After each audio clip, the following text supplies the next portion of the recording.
For real? Oh my goodness.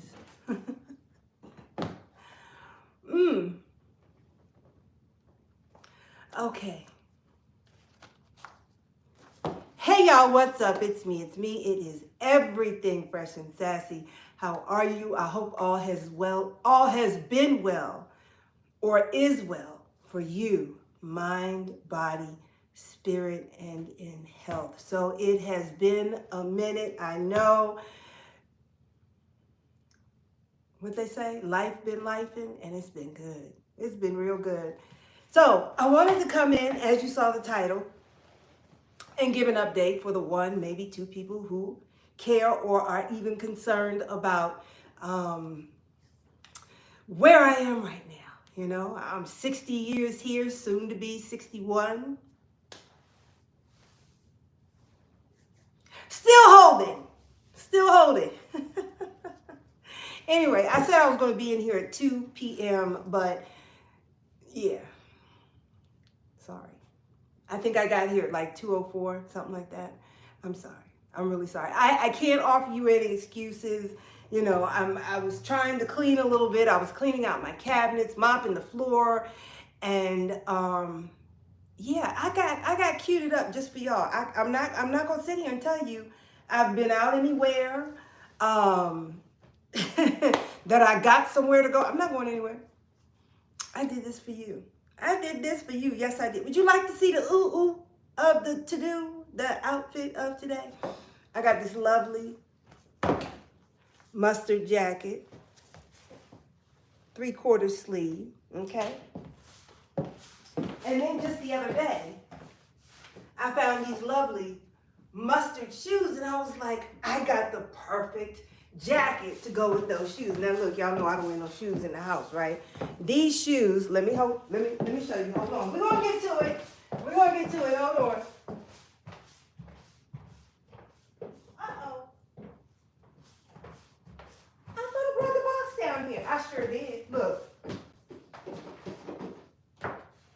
Why buy shoes from the Goodwill after everybody done had their little cheese and biscuits and everything in their shoes, right?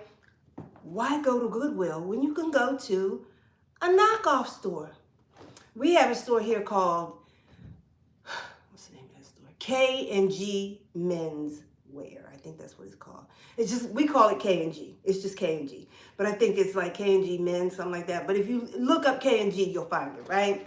K&G sells a lot of Calvin Klein, I think kind of like things that, you know, were around 5, 6, 7 years ago, and they didn't want to throw the clothes away, so they sent them to these stores and make some more money, right? But let me show you this faux suede mustard shoe. Is that not cute? Is that not cute? Look at that. With a faux leather heel, faux suede, and look at the little bow on the top of the shoe. Is that smart or is that smart? I think that's so smart. So yeah, brand new, right out the box, okay? Nobody else has had them on for me, but except for me, okay? Just came out of these two little plastic bags. The shoes were wrapped in plastic bags, stuffed with the paper and the little sticks to keep the form of the shoe. I paid a whopping, and this shoe is called, or by, Anne Michelle.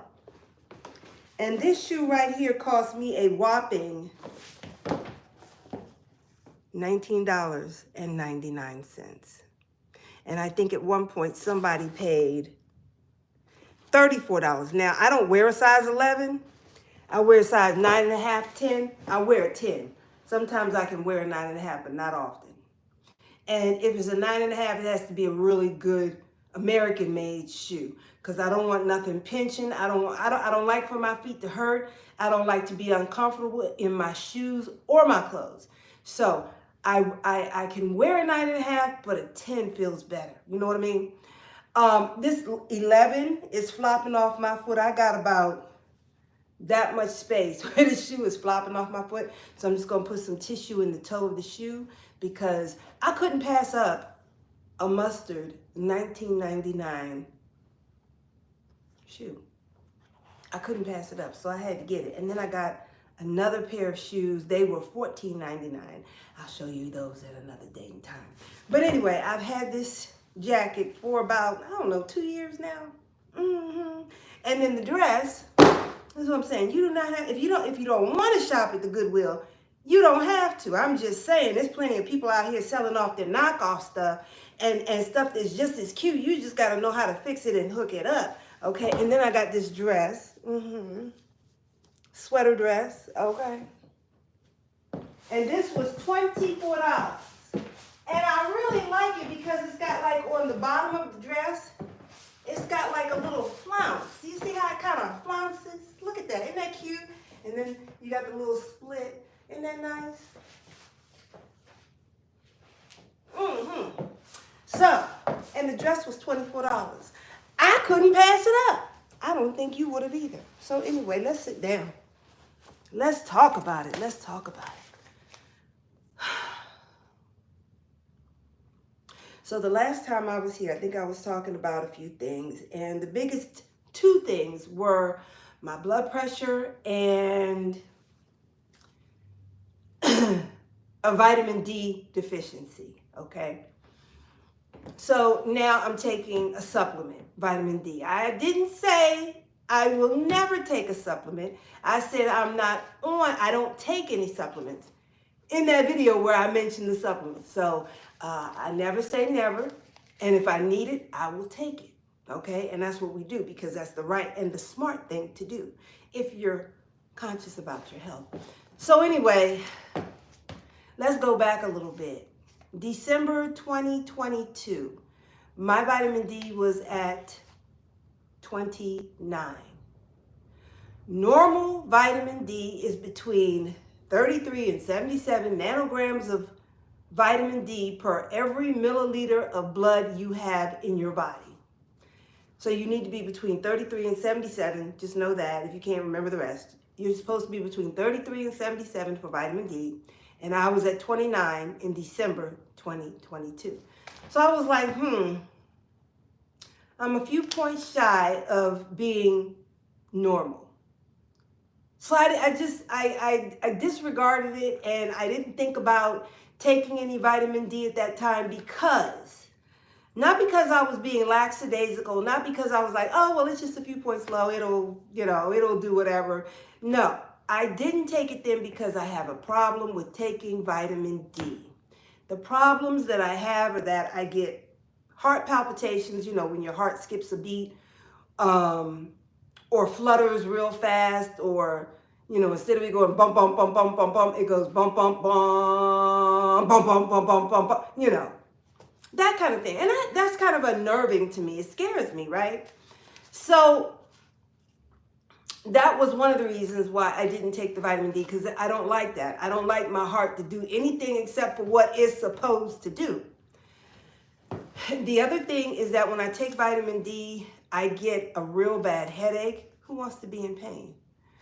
The third thing that happens when I take vitamin D, and there's a fourth thing I can't remember, but the other thing that happens is that it feels like someone took this shoe right here with a 300-pound woman's foot in it and just went wham right through the top of my foot. That's what it feels like every time I take vitamin D, right?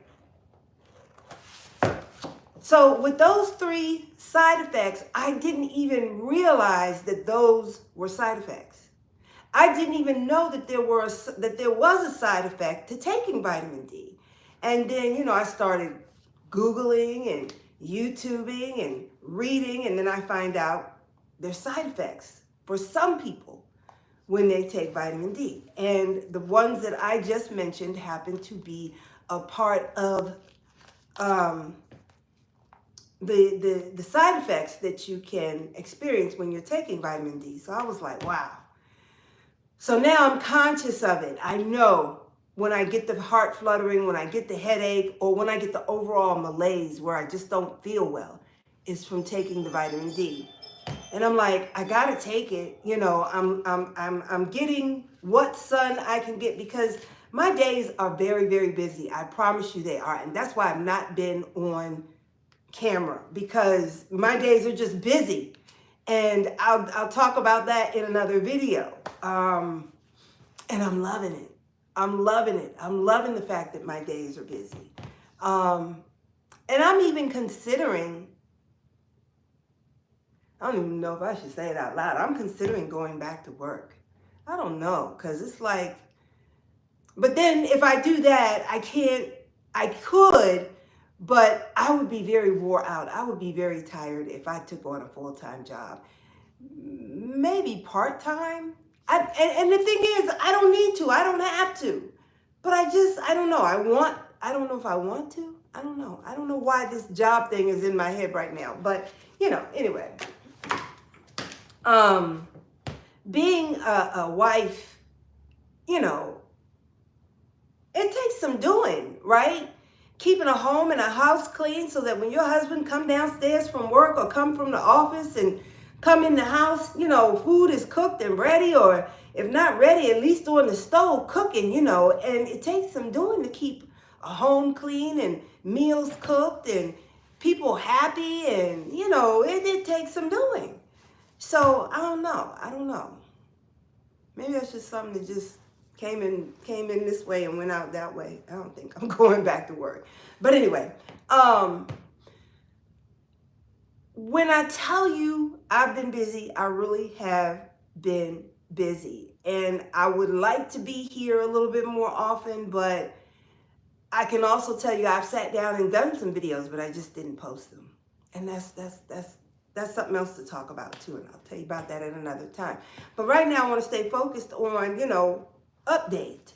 What's going on. So December 2022, my vitamin D was at 29, just a few points shy of being normal.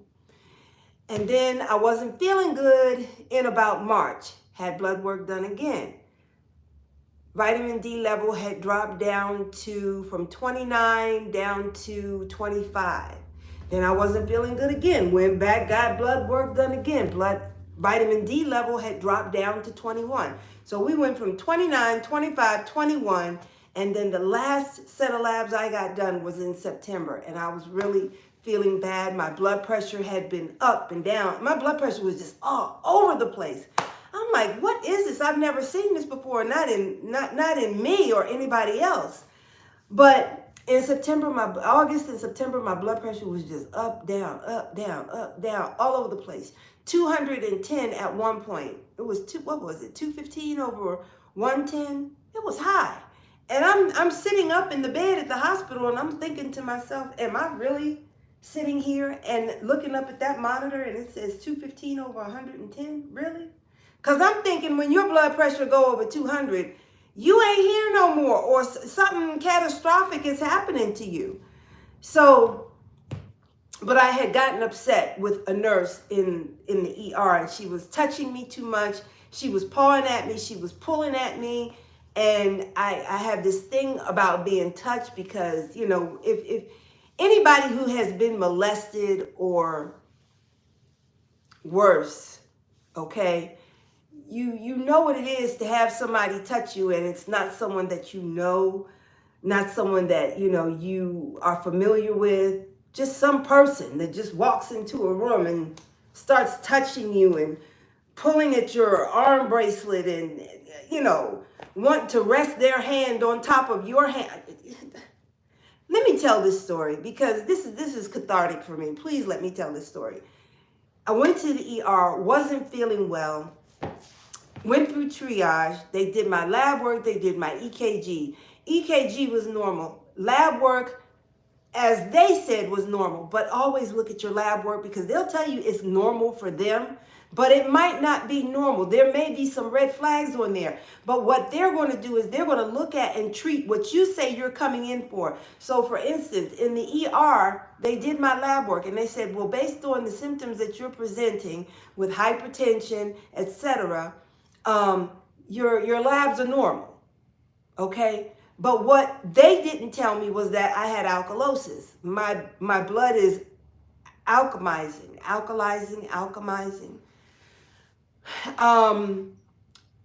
Normally, you should be around 7.5, 7.8. Okay, normal blood pH. Mine was 8.0. I am not on an alkaline diet by any stretch of the imagination. So I have no idea why my blood level is saying, my lab work is saying that I'm at 8.0 right now. I don't know. And I don't know what I'm supposed to do, because I don't have any intentions of changing the way I eat. I have a kind of regimented of what I eat, because I can't eat everything that I used to eat. You know, I can't eat wheat and grains anymore. I get very, very sick. So anyway, they didn't tell me about that, but because I'm the type of person, I'm nosy as I don't know what, I gotta know, can I get a copy of my lab work? Well, everything was normal. Yeah, I know, but could I get a copy?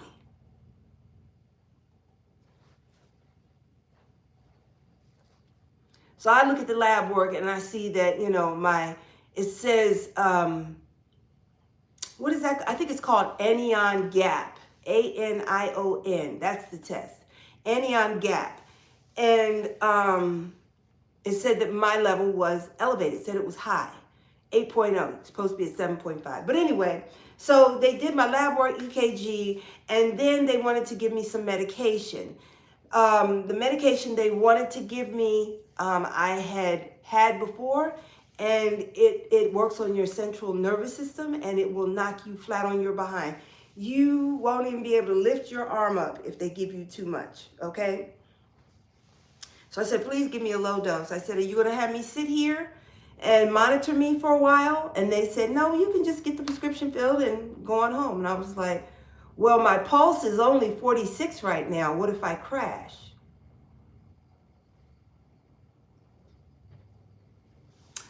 Oh, well, we'll have you sit here at the nurse's station for a few minutes. Okay. And I was as far away from the nurse's station as I am from you right now. That's where they had me seated. They didn't even take me into a room with my blood pressure being as high as it was. When I checked in, it was around 180 over 110, right? So then they said, well, we'll have you sit. No, they said, first we'll have you sit out in the lobby. That's what they said. We'll have you sit out in the lobby for about 30 minutes or so, but you'll be fine. And then it was, well, we'll have you sit here across from the nurse's station. And then it was, well, we're going to take you back to a room, which is what they should have done in the first place. And they decided to hook me up to telemetry, which is what they should have done in the first place, right? They get me all hooked up. And so a nurse comes in, she says, my name is so-and-so. I'll be your nurse today. I just want to get some vitals for you, and we'll be bringing you some medication. I said, thank you. So she comes in, she wraps the blood pressure cuff around my arm, which is hooked up to a machine just above my head on the left side. And then about 2 or 3 minutes later, another nurse walks in and says, I need to verify your wristband.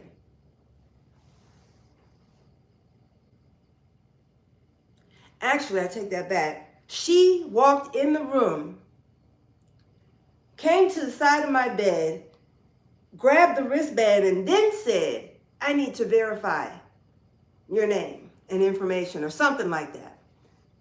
She didn't ask me. She just grabbed the wristband. So then right at that moment when she grabbed the wristband, the blood pressure cuff kicked in, and it started taking my blood pressure.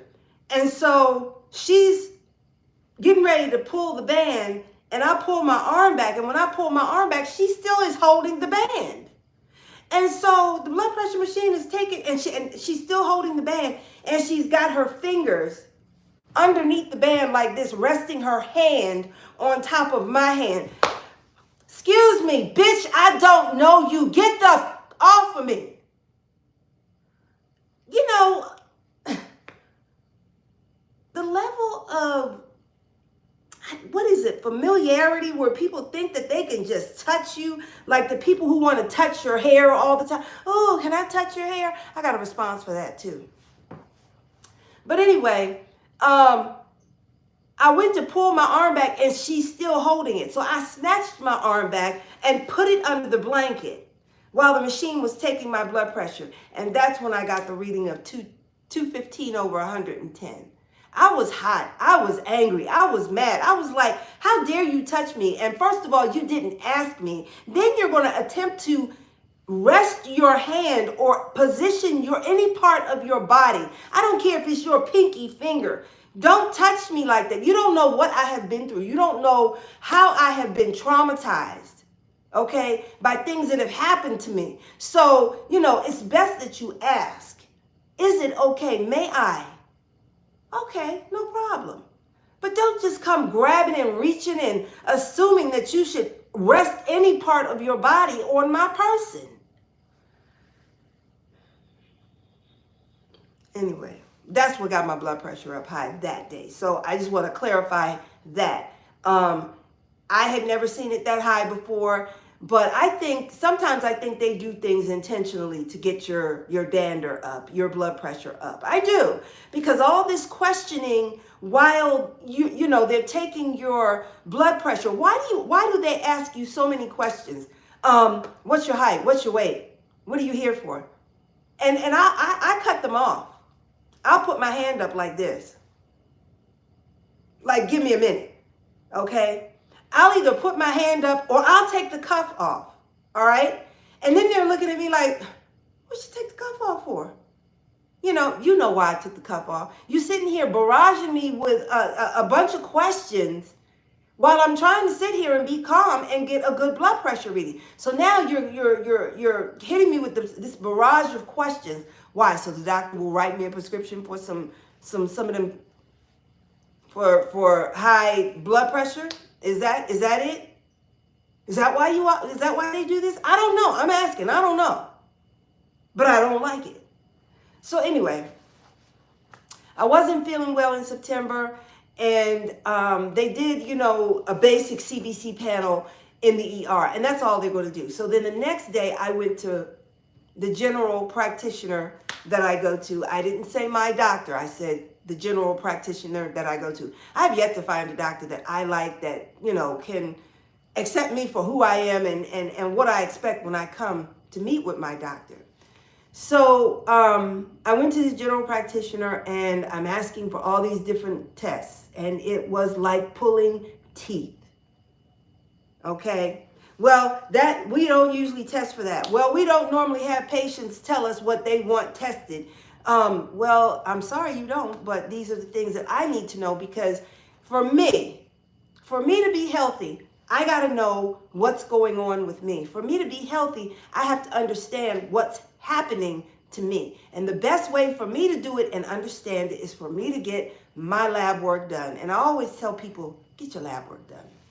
It's easy to read. It's not complicated. Know where you stand in everything, okay?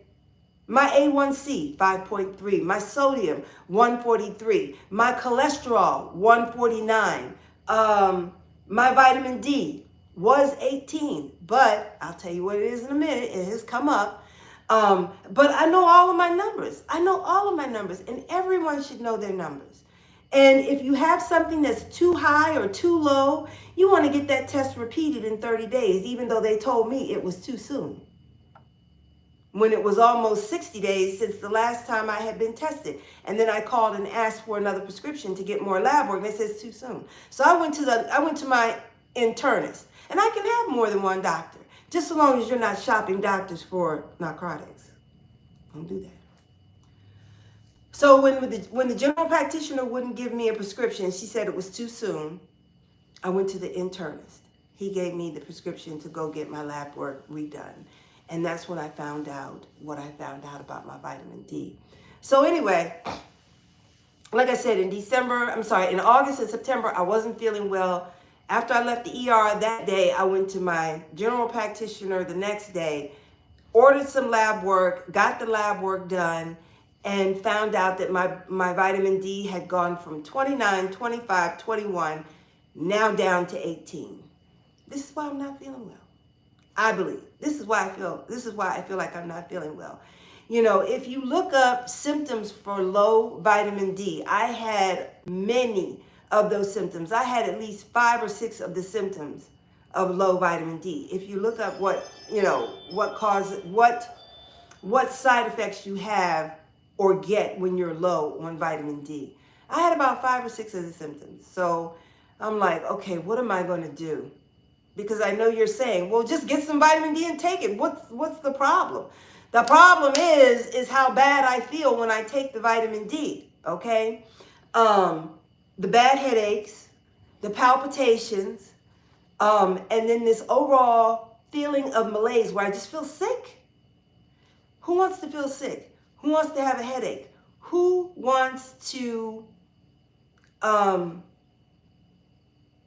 what did I say? Headache, palpitations, and just feeling sick. But then I had to look at it and I had to say, well, who wants to have a heart attack or a stroke? So I had to weigh the lesser of the two evils. So it's have a headache, palpitations, and feel sick for a few days and then recover. Because what I was doing was I would take the vitamin D one day, and then I would take it the next day, and then I might take it a third day, and I'm feeling pretty bad, so then I got to lay off for about a week.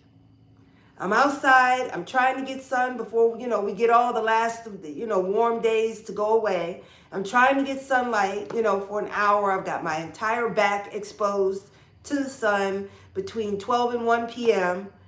And it's a struggle. It is a struggle trying to get my vitamin D level up.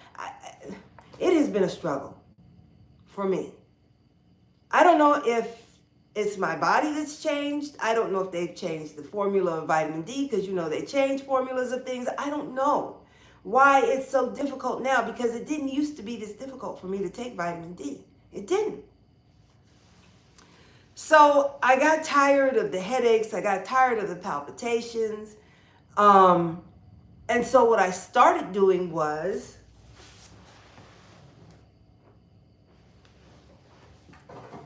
this isn't vitamin D. This is cod liver oil, but cod liver oil is a little bit better than vitamin D because it's vitamin A, D, E, and something else. I think it's DHEA, which is also a hormone, I think. I think that's a testosterone hormone. What's in here? Vitamin A, D, E. This has DHA, not DHEA. Okay. And then there's omega-3 fatty acids. So what I would do was, hang on 1 second. I really shouldn't do this. But just say that's the vitamin D capsule. This is cod liver oil, right? But you just take the vitamin D capsule, and I got one of these little skewers, you know, for food and stuff. And you just take the skewer. I'm not going to do it because it stinks. Cod liver oil smells just like nasty fish. So you just pierce it at the top, push it through, and then I would squeeze it over my heart, squeeze and empty the capsule, and then just rub it in over my heart, over my carotid artery, jugular vein, whatever you call it. And I would put some here, like right down there, because there's an artery here and an artery there. That's where they get your blood gases from. When you have to get a blood gases test, which is very uncomfortable. It's painful. But anyway, I put it here, here, here, and here. And I just rub it in, right? So I've been doing that since September 23rd, I think it was, up until last Thursday, where I went back and got more lab work done. My GP said no, so I went to my internist, and he said yes, and he gave me the prescription to get the lab work repeated. So that was Thursday. I got the lab work, the lab results were ready that Saturday. I saw it on my phone. And I'm pleased to say that I have gone from 18 up to 23. from 18 up to 23. Thanks be to Yahweh, because I prayed on that thing. I did. I said, Yahweh, please let this vitamin D do everything it's supposed to do and nothing that it's not. And I have to tell you, in rubbing that vitamin D here and here and here and here, I'd say for the first 2 weeks, I had no problems. I didn't have any side effects. I didn't have any headache. I didn't have the palpitations. And it seemed to be doing what it was supposed to do, right? So the day that I got my lab store, and so I stopped by the pharmacy. No, I take that back. That Monday, okay, I got the lab work on my phone that Saturday. That Monday, my doctor called me. And sometimes, I realize these doctors don't have the best bedside manner. They don't know how to deliver information to patients in a way that, doesn't leave them anxious and worried, right? So, excuse me.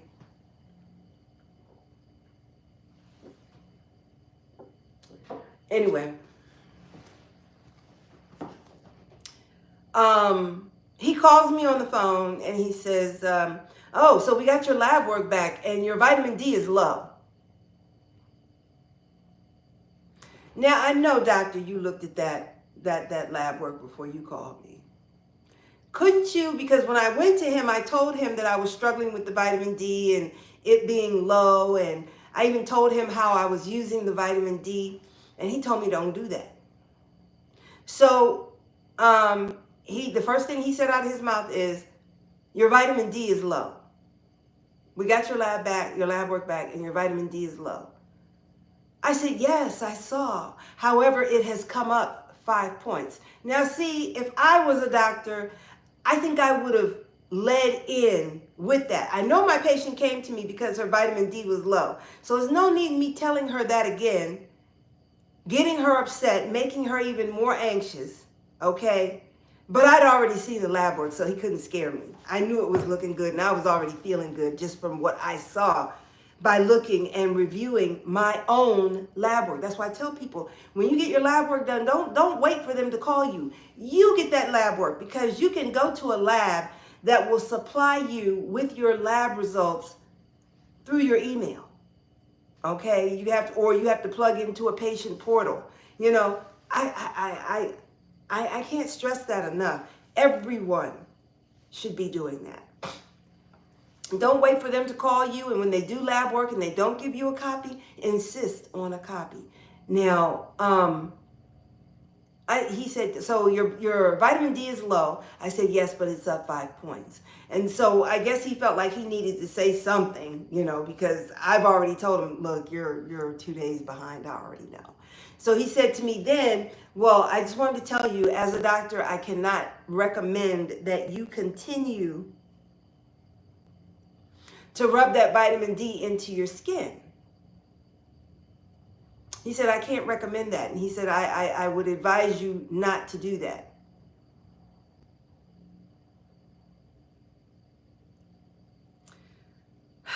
I'm like that little kid that says, but why?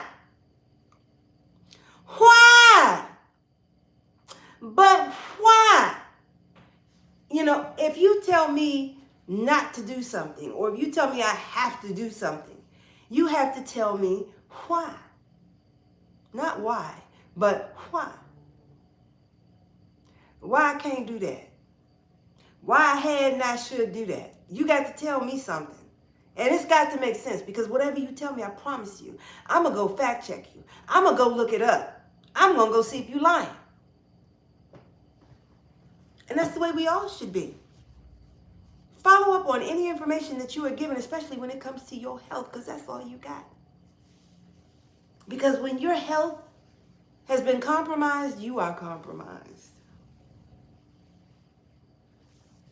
So while you can, take care of yourself, because you don't want to be in a position where somebody else got to wipe the drool off your lip. So anyway, he basically just said, well, that's not the way it's used. When I asked him why, he said, well, that's just not the way it's used. I was like, okay, thank you. And I got off the phone. So later that day, I had to go to the store, and I went and stopped by the pharmacy, and I spoke to someone that I thought would know a lot about pharmaceuticals and vitamins, et cetera, et cetera.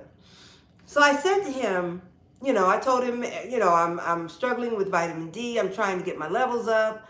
And I get sick when I take it, but I've been rubbing it in on my skin, and when I do it that way, I don't get sick. Is that okay? He said, no, that's not the way it works. And let me tell you something. This was the third pharmacist I had asked this question to. The very first pharmacist that I talked to, she laughed at me like I was just boo-boo the fool. Like I was the town idiot the way she laughed at me. She was like,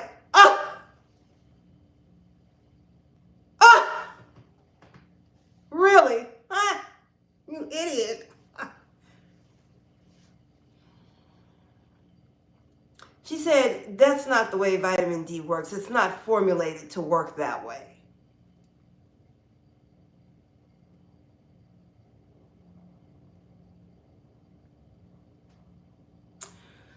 So after she laughed in my face, I'm at this other pharmacy, and I'm asking this doctor, and doctor, pharmacists are doctors.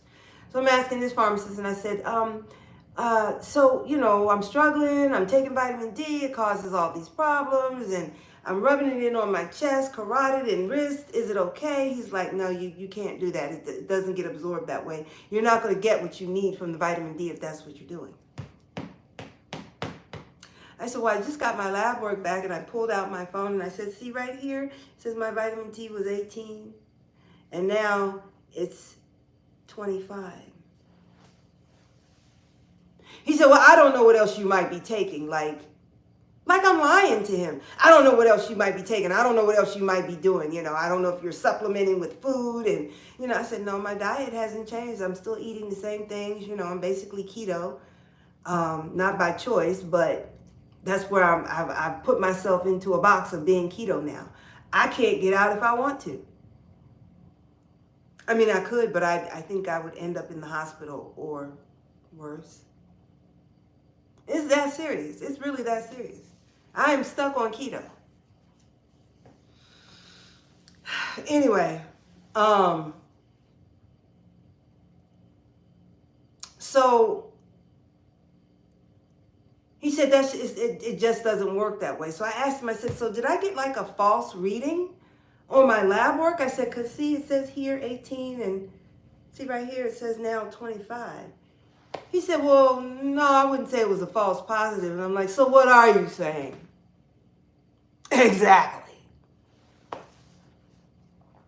So he was getting kind of agitated with me. And I realized it, and I was done poking at him. I wasn't poking at him.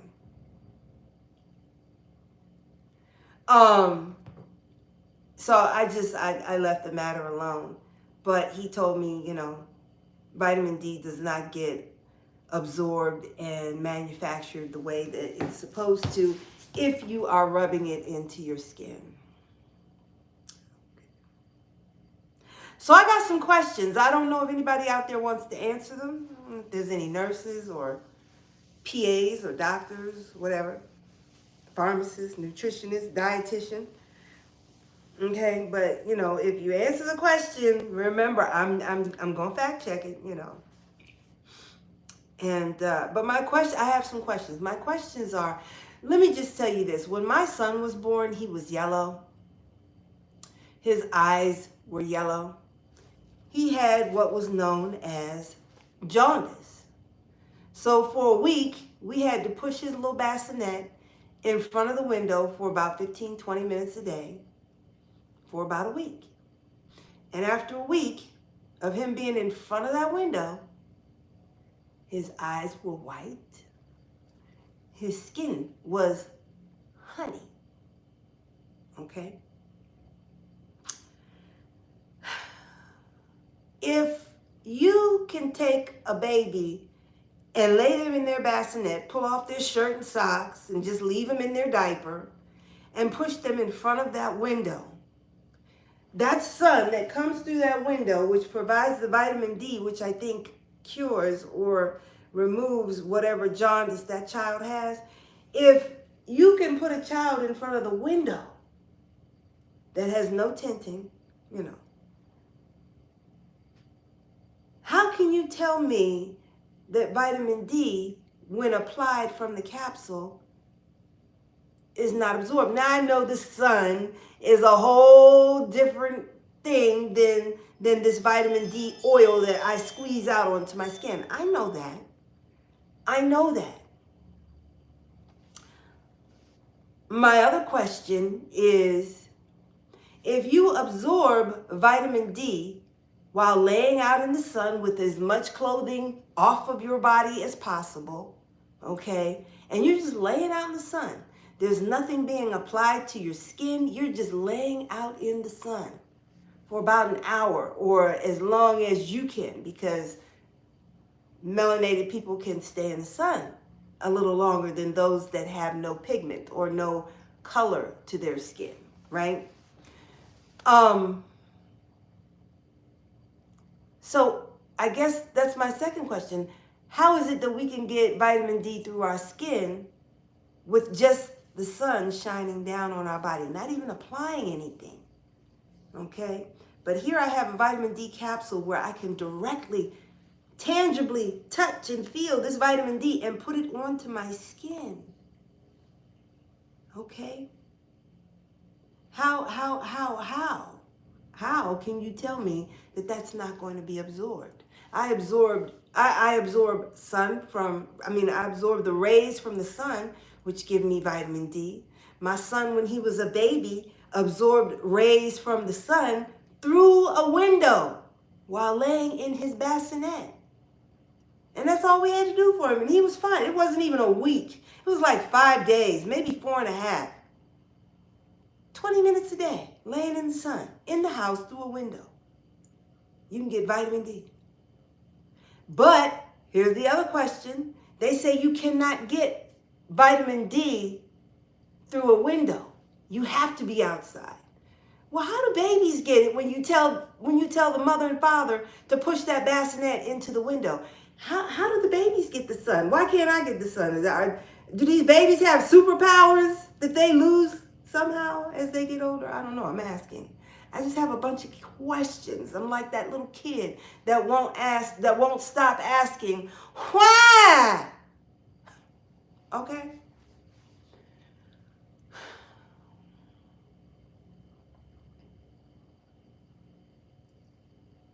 They say you can't get vitamin D through a window sitting in your house because I've got a whole sunroom, And I think I'm going to start using that sunroom because it's too cold to be going outside, with most of my clothes removed. But I can go in that sunroom and lay on the floor in there and get at least 2 to 3 hours of good sun. Okay? Before it starts to go down over there. But they're saying you can't get vitamin D through a glass window, but they tell you to push your baby in front of the window, and the baby heals from that sun coming through the window. But you tell me I can't get vitamin D through a window. Now I can understand if the window's heavily tinted. No, you're not going to get the vitamin D. If it's one of those air conditioning windows, no, you're not going to get vitamin D. I don't know. So that's my big why on that. And so I said, the other thing I said to this pharmacist was, so you mean to tell me vitamin D that you rub on, this vitamin D that I'm rubbing on my skin is not being absorbed like a fentanyl or a nicotine patch or something like that? And he's like, no, it doesn't work that way. It doesn't work that way. And he was real agitated with me, so I just, I stopped asking questions. But if you've ever seen some of these people who, I don't know what they be thinking or what they be doing, but there was a female officer and a male officer. Both of them picked up some fentanyl out of a car after arresting a suspect. And just from them picking it up like this, within like 5 minutes or 10 minutes or so, these people were flat out on their back and snoring. And snoring like they're dying. You know, when you hear people and you can't wake them up, they're dying. That's what they call a death rattle, right? And these two police officers, they were heavily snoring. And of course, you know, the police now have to carry the Narcan with them in case they come across somebody who's ODing, or, you know, an officer comes in contact with something. I mean, just from touching it like that. Okay? And this is the point I'm trying to make. Everything we put on our skin, everything that comes in contact with our skin, from the water we sit in the bathtub in, from the water we stand under the shower with, from the soaps, the lotions, the deodorant, that glue people glue around the edges to secure a wig, all of that stuff gets absorbed into your body. So when you start having autoimmune diseases and issues, if you're using certain products that have parabens and these glues that they have, you know, you're going to end up real sick. Remember the Gorilla Glue girl? I don't want to call her that. Remember the lady who used some Gorilla Glue to secure a wig? Remember that woman? She eventually got sick because it took some time before they got that off of her. I think she had that on for at least 24 to 48 hours before the doctor was able to come up with a mixture, a chemical, to apply to that area and then lift the wig off, right? I don't need to wear a wig that bad, that long. I don't. And I know that's not what she meant to do, but I'm just saying, if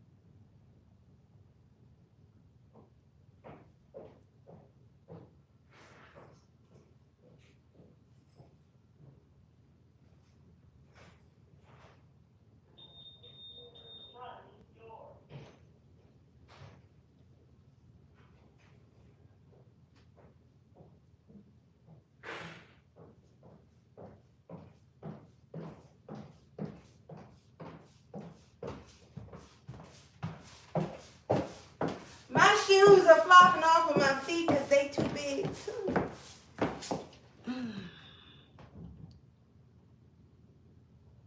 Oh, okay. Oh, okay, cool. All right. So, anyway, what was I saying? Lost my train of thought.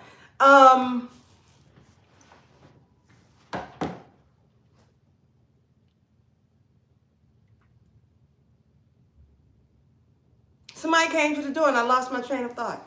Okay. So anyway, absorption. Everything that we put on our body, you need to know. Look it up. Google it, whatever you gotta do. Google, YouTube, but make sure your sources are reputable. I always tell people, when you're going to Google, make sure this isn't an abstract that someone wrote that's just based on their own opinion of using something, or, you know, just, you don't know whether it's an abstract, an opinion, you don't know what it is. Make sure that what you're looking up is something that has been researched. And again, consider the source. Is this a reliable, educated source that you are getting information from? Okay. So I just want you to know that everything that you put on your skin, your hair, your body, it gets absorbed into your bloodstream. Everything you put on your body gets absorbed into your bloodstream. Everything. Think about it. Okay? So, anyway,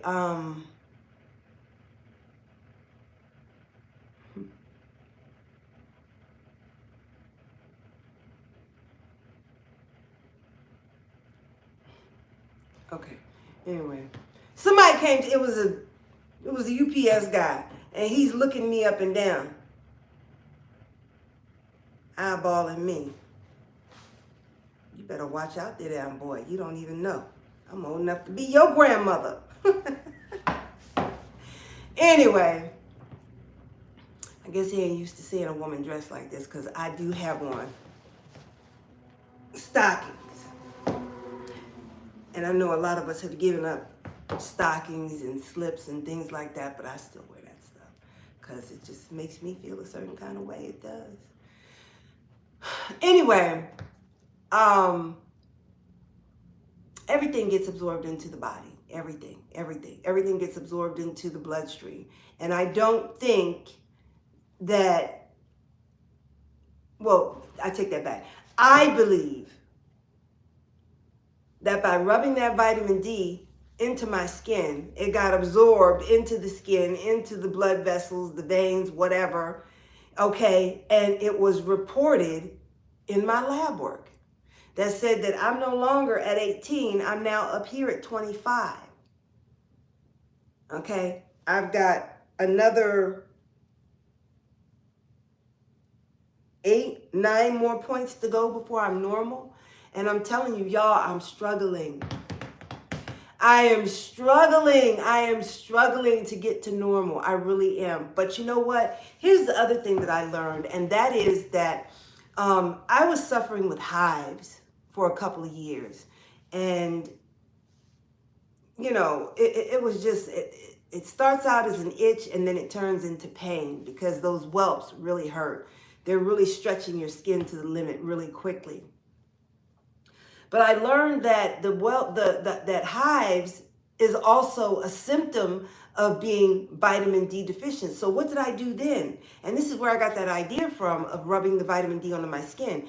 When I used to get those hives last year, something said to me, look up what causes the hives. And one was a vitamin D deficiency. So immediately I pierced one of the tablets, rubbed it onto my skin, and I'm telling you, in 30 seconds, the hives were gone.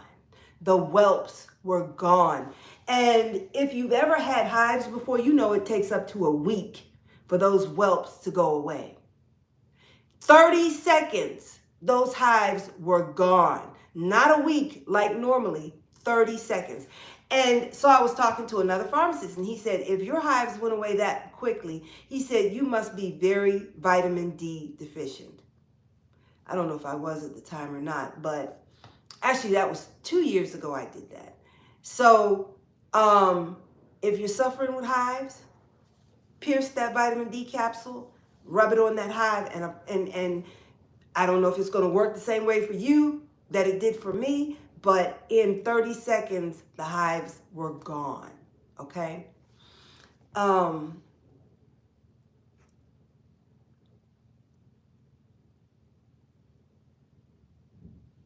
You know, certain things you can't say, you know, and I don't want to be in violation of anything. So I'm just trying to pick and choose my words carefully.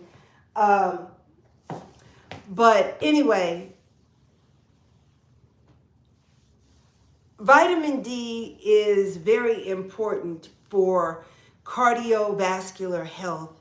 And I just want you to know, because I didn't know until this year, that if your vitamin D is low, your blood pressure can and will elevate and go up. And I have to tell you that also, not only has my vitamin D level gone up 5 points, my blood pressure has come down considerably, because I was like at 180 over 100, 190 over 100. And for a long time, I would not go and get any blood pressure medication. I said to myself, I must be tired. I didn't get enough sleep last night. My cortisol level must be up. Let me just get some extra rest. And I was laying in bed till 12, 1 o'clock in the afternoon. And I'd stay in the bed till 12 or 1 o'clock in the afternoon. And before I got up to go to the bathroom, you never take your blood pressure when your bladder's full, especially if you know you really gotta go. that will send your blood pressure up a few points right there too. So, empty your bladder if you need to, but before you get up, take your blood. Well, before I got up, I would take my blood pressure, and it was really still high after I laid in the bed for like 15 hours. And I'm like, what is going on? I'm losing the weight. And that's another thing. I kind of lost a little bit more than what I wanted, and my face was looking kind of, I don't know. I didn't like the way my face was looking, So I started eating a little bit more, and I'm talking about eating 3, 4, 5 times a day. And when I say eating 3 and 4 times a day, I'm talking about meat and vegetables. No pasta, no rice, no potatoes, nothing made with wheat, absolutely no sweeteners, no sugar, no honey, agave, stevia, RX, none of it. None of it. And I went, the lowest that I reported was 184, but then I got down to 177. Was it 177? No, it was 176. And I saw myself and I was like, oh no, I don't know myself anymore. I actually think that when my face was a little chubbier, I looked a little younger. I don't know, but I didn't like what I was looking at, and that kind of scared me, so I started eating. I was like, no, we gotta, I think maybe I lost the weight too fast. So I started eating about 4 times a day I was eating.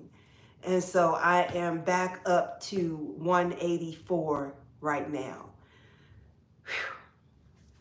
And just that little bit of weight, down to 176, But anyway, I said I wanted to be at 180, and I went a little bit past there. I wasn't even trying, but I did. And then when I started eating because I got scared.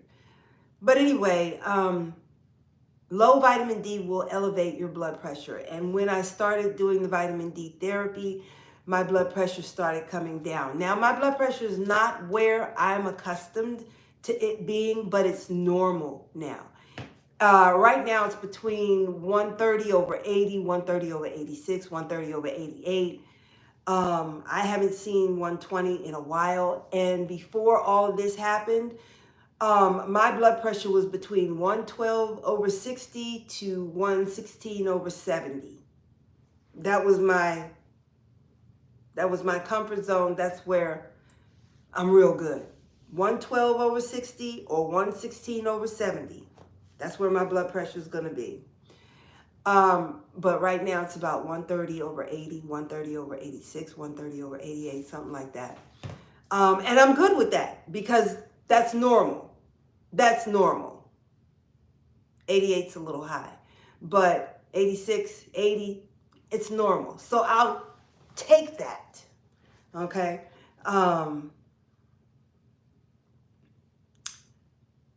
It's definitely not what it used to be. 180, 190. And that was scary because I didn't know why. I didn't know what was happening. I'm like, I'm losing the weight. I'm eating well. I'm eating healthy. I eat meat. I eat beef, fish, chicken, dairy. Okay. I don't eat pork. I haven't had pork in over 30 years. And that's just by choice, but I eat well, and I don't eat the things that I shouldn't be eating. Even if it was just in moderation, I don't eat those things. I can't. I'd be in the hospital or worse. It's that serious. It's that serious, okay? But anyway, low vitamin D can cause high blood pressure. And then the other 2 things on my lab work was that my testosterone was off by 1 point. It was sort of low. And that can also cause high blood pressure. Low estrogen can cause high blood pressure. And it was like 1 month, my estrogen was low. And then the next month, my estrogen was normal, but then my testosterone was low. So, I don't know. And they say you're supposed to get those types of tests done early in the morning, not late in the day. So if they're doing a female panel or a woman's panel, I don't know what they call it, female, woman's panel, I don't know, where they're testing all of your hormones, you're supposed to get that tested first thing in the morning and not in the evening. I don't know why. I haven't looked at that, but that's what I was told. And when I got my my testosterone checked, it was about 4 o'clock in the afternoon. So anyway, the people at the lab were telling me it doesn't matter whether you come in the morning or the evening. I don't know why the doctor told you that.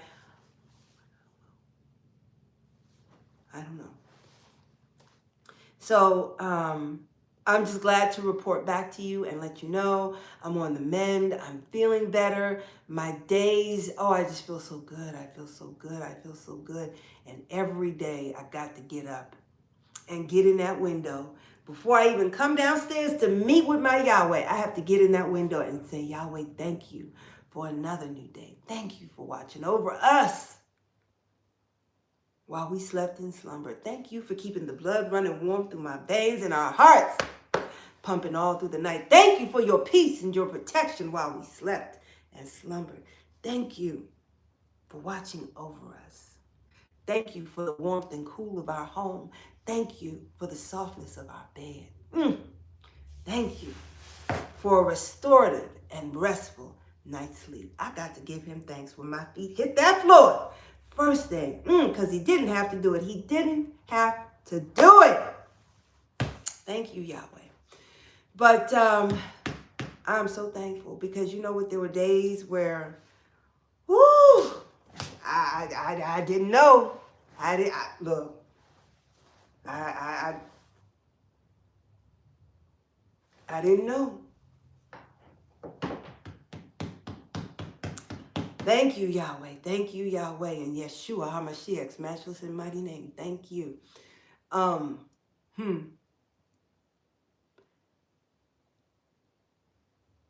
You know, I had to tell this doctor who told me, no, she was not going to write a prescription for me to get a follow-up on my vitamin D because it was too soon. And I thought to myself, first of all, what's it to you?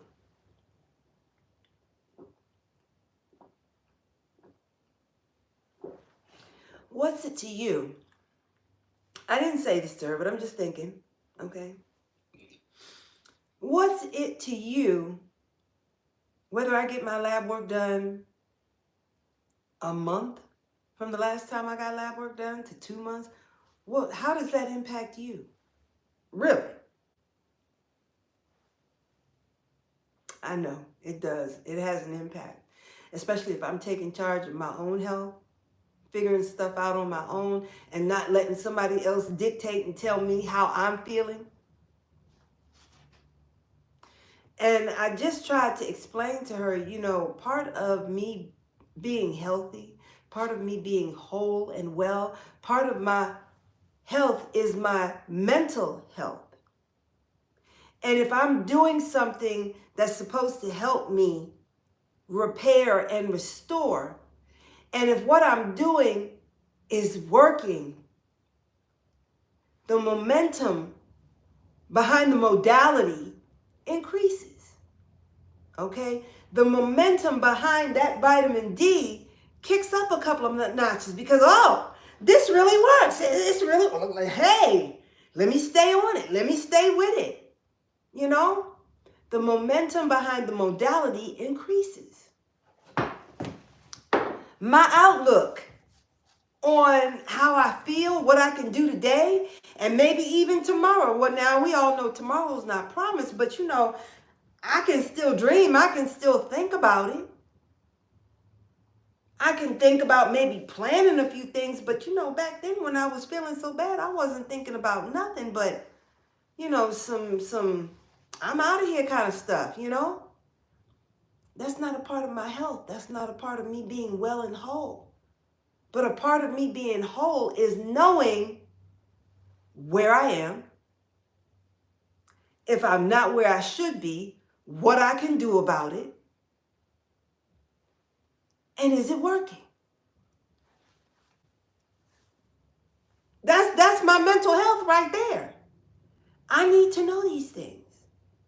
So while you say it's too soon, it's what I need to know in order for me to repair and be whole and well.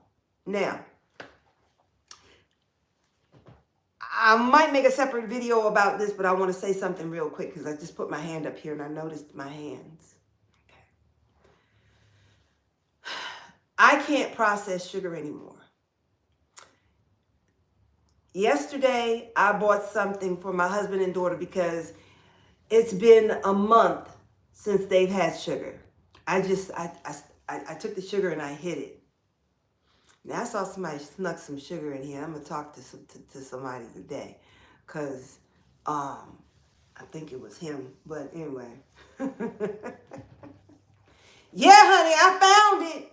Now I don't know if that's something that I put out that was just there because I was cleaning my cabinets out today, and I found a little sugar bowl with some stevia in it.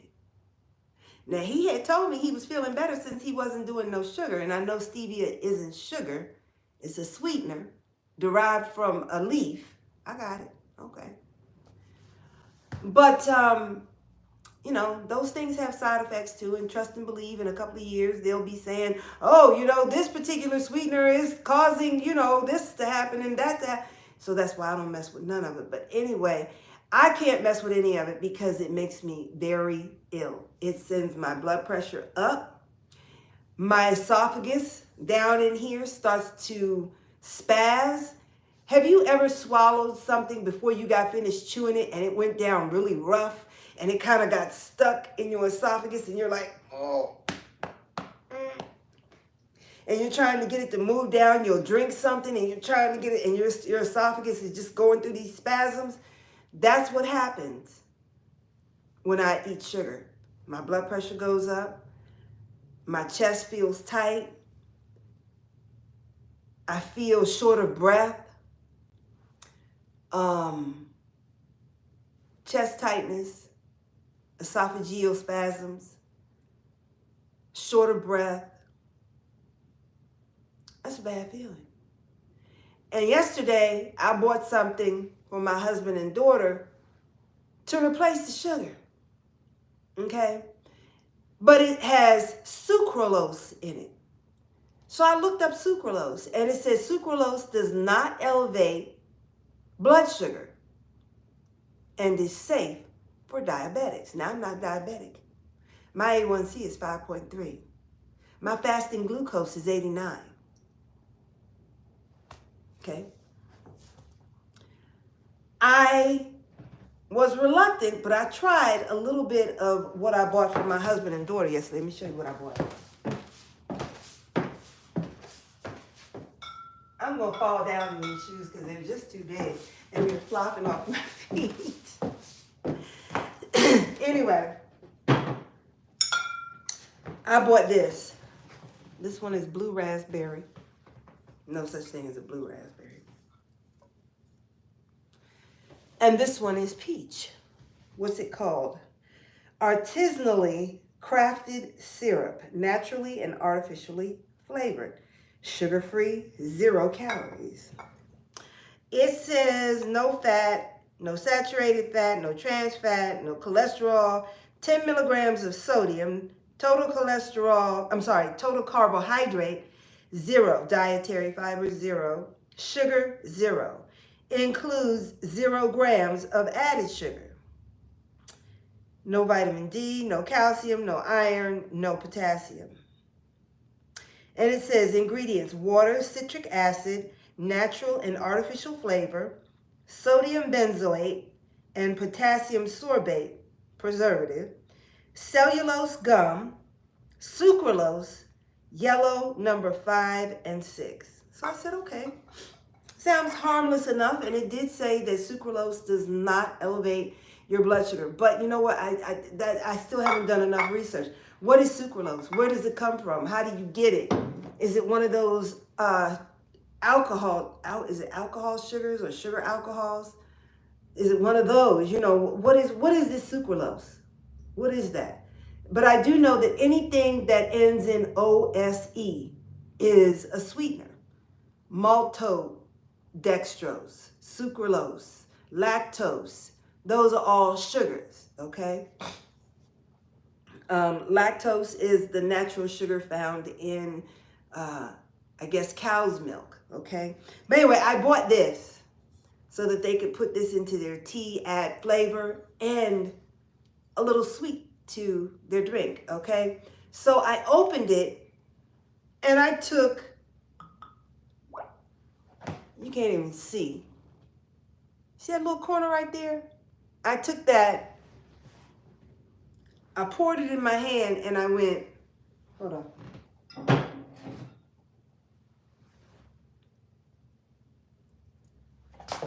See what I have right there in my hand? I took that and did like that, lapped at it, right? Let me wash it out of my hand.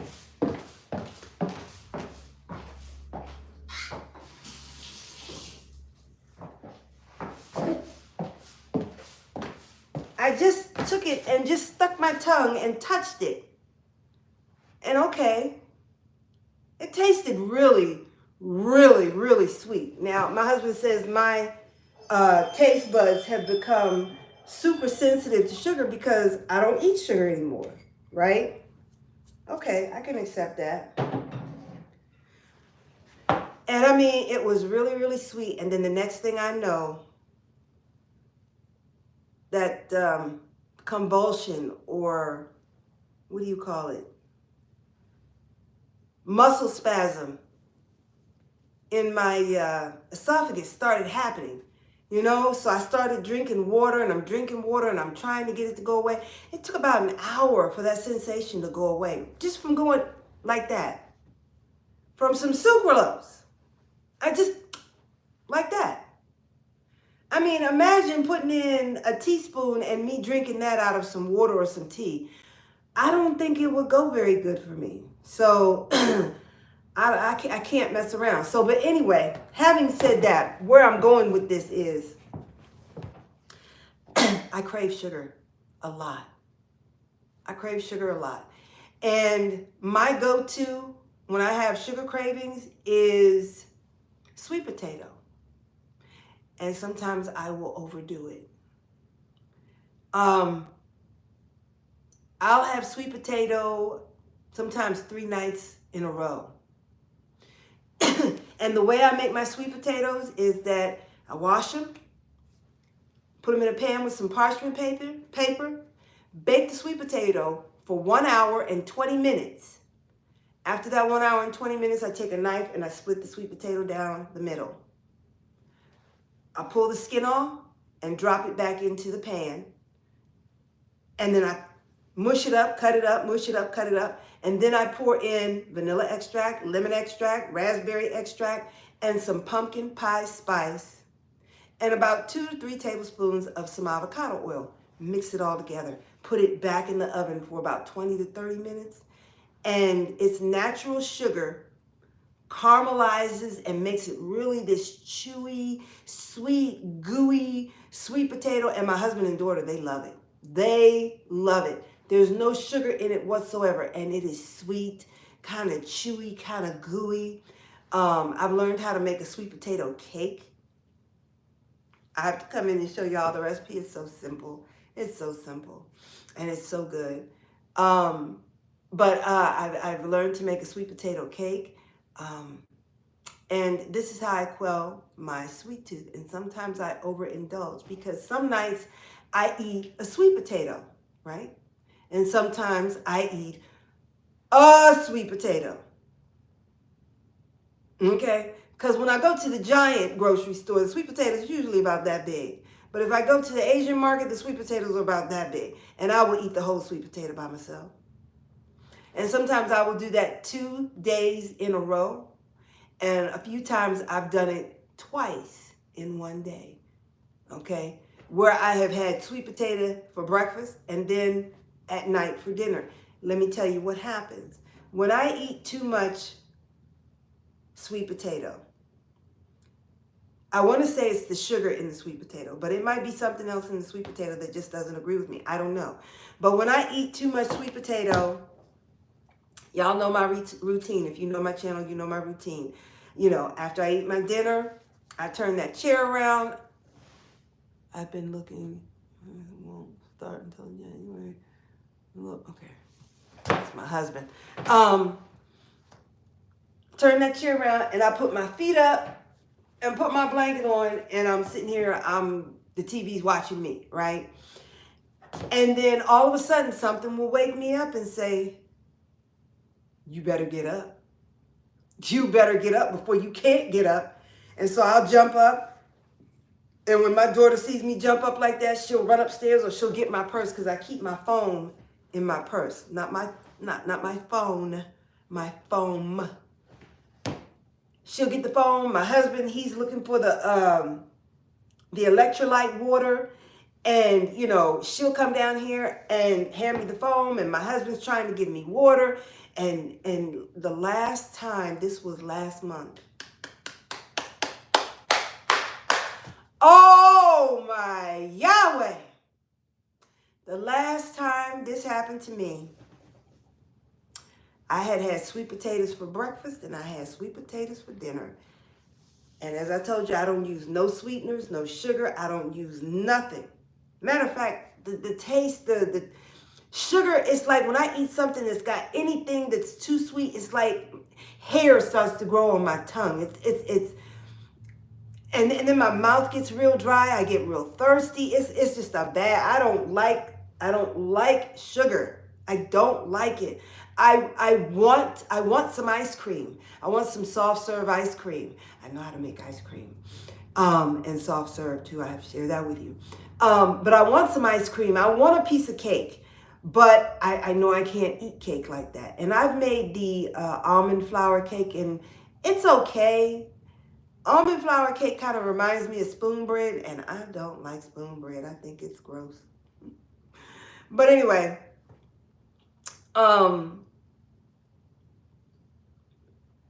I had sweet potato for breakfast, sweet potato for dinner, sitting in that chair over there, and I caught one.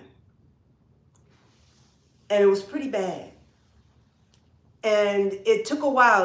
And I'm watching the clock. I'm like, okay, normally it takes 1 minute. Sometimes it's 2, but oftentimes it can be 3 minutes before it goes away, because these cramps that I catch when I eat that sweet potato or eat, you know, something that's too sweet, like butternut squash or acorn squash, is too sweet for me. I can't eat it without some repercussion, right?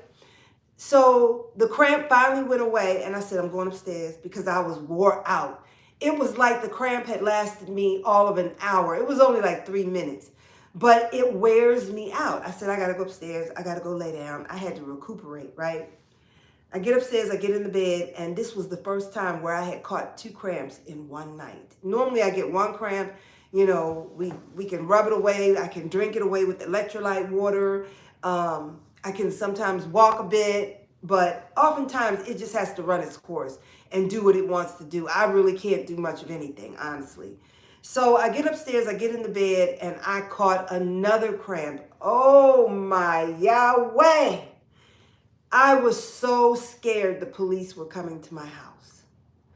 I just knew somebody heard me screaming. I have never, ever screamed like this in my entire life. Never. Even when I was in labor, I wanted to scream. But when them labor contractions hit you, well, let me put it this way. When the labor contractions hit me, I couldn't scream. As much as I wanted to scream, those contractions took over my entire being. Every fiber in me wanted to scream, and I couldn't. All I could do was this. You know how they pull the railing up on the side of your bed so you don't fall out the bed? All I could do was this. I was just banging on the rail. That's all I could do. I couldn't scream. That night, I screamed like I had never screamed in my life. It was blood-curdling. Oh, my Yahweh. I'm rubbing the foam on. I'm trying to put the foam on. My husband's trying to help me. My daughter's trying to give me something to drink. Both of them are in front of me trying to do something to help me. And I'm like, move. I can't even talk, right?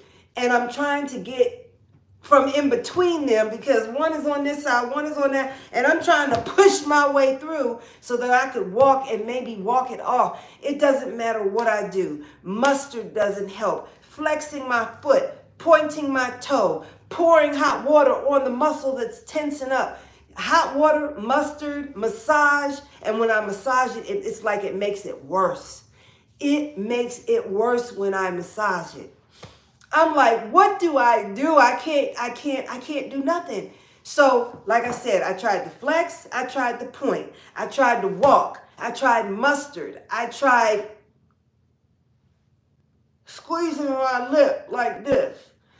What else did I try? The mustard, point and flex, walk,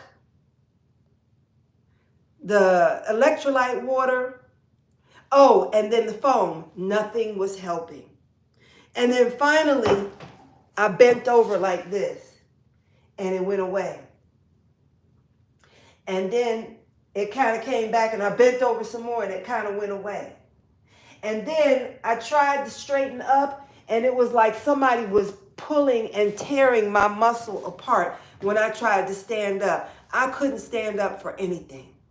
And it was like I had to get back down again. And then I tried to stand back up, and that muscle was like, no, down. Now, get down there.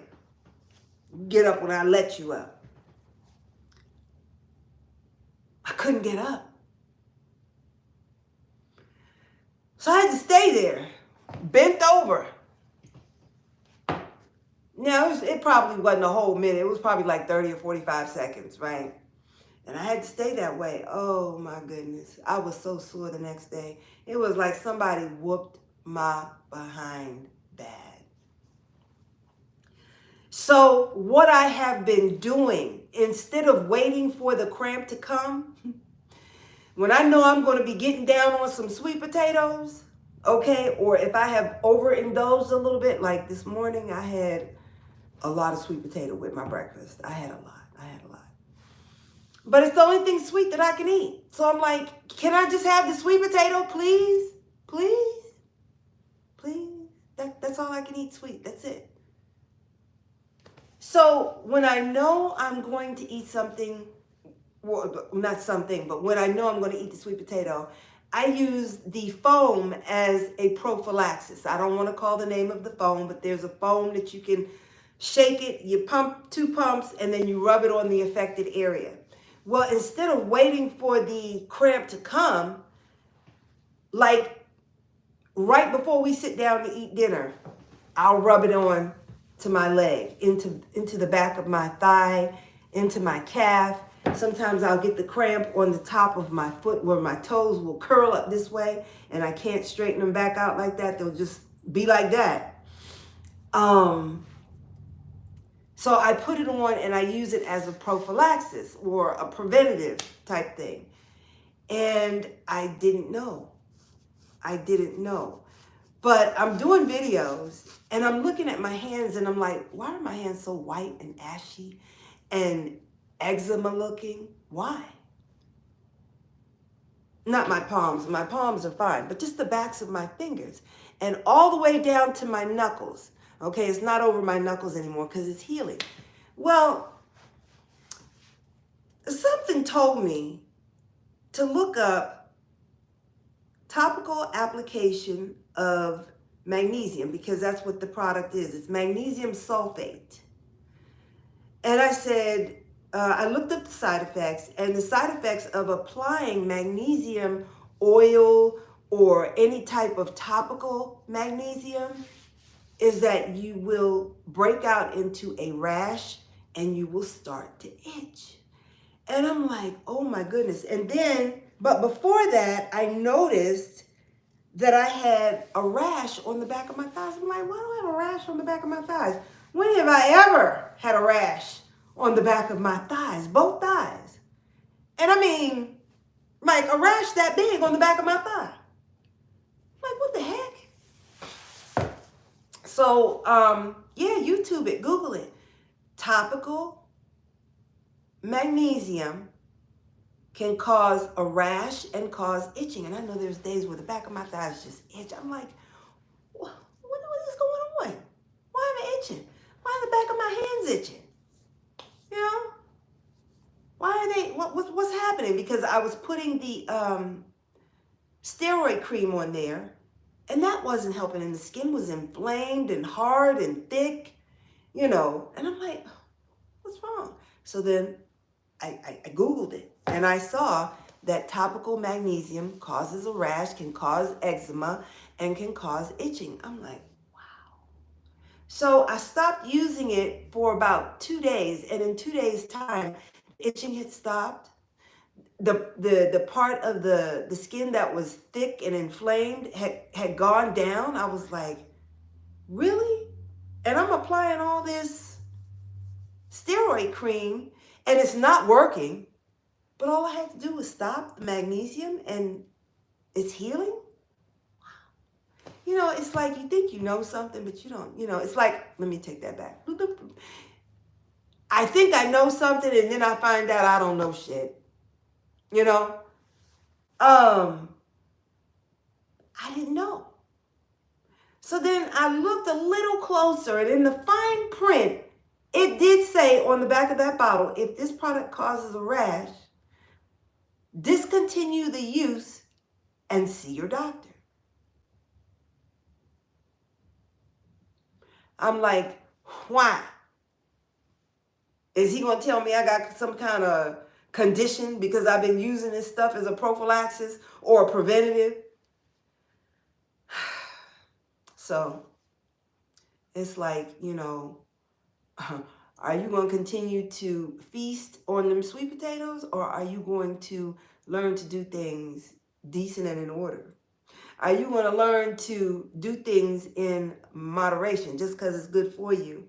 Or just because it's good doesn't mean that large amounts are good for you. Because what do they say? What's the saying? I forget what the saying is, where they say, you know, just because it's a good thing doesn't mean it's good for you in bigger quantities or something like that. I forget how it goes. But anyway, you know, I'm like, are you finally going to just do things right, do things decent and in order? You know, you just ate the equivalent of 2 sweet potatoes. You know you did. You know you took 3 tablespoons, 4 tablespoons of 4 heaping tablespoons of sweet potato and plopped it on your plate, ate it, and then went back and got 4 more tablespoons. And I guess I feel like, but this is the only thing sweet I can eat. Can I please just at least have this? Because even for me to eat an apple, I'm in trouble.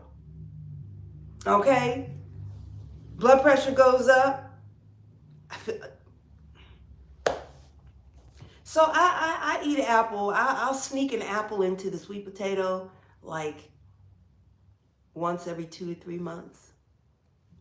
Or I'll, you know, the other fruit that there's fruit that I really, really enjoy. That's apples, bananas, and mangoes. Those are my 3 favorite fruits. And I can make a dessert for you that tastes like peach cobbler, and it has no peaches.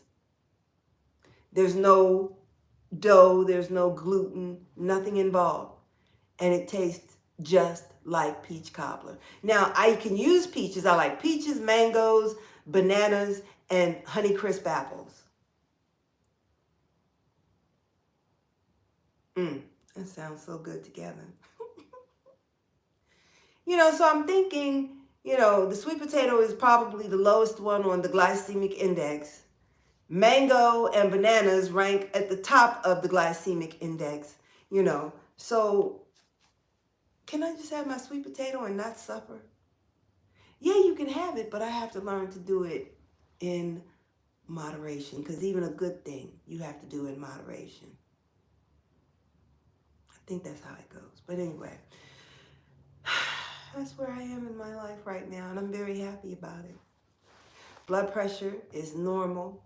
Now, the other thing is that I am still taking the high blood pressure medication.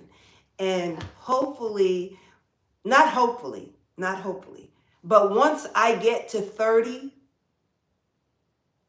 I'm going to stop the blood pressure. No, I think I'll wait. Maybe when I get between 30 and 31, maybe I'll wait until I'm actually normal at 33.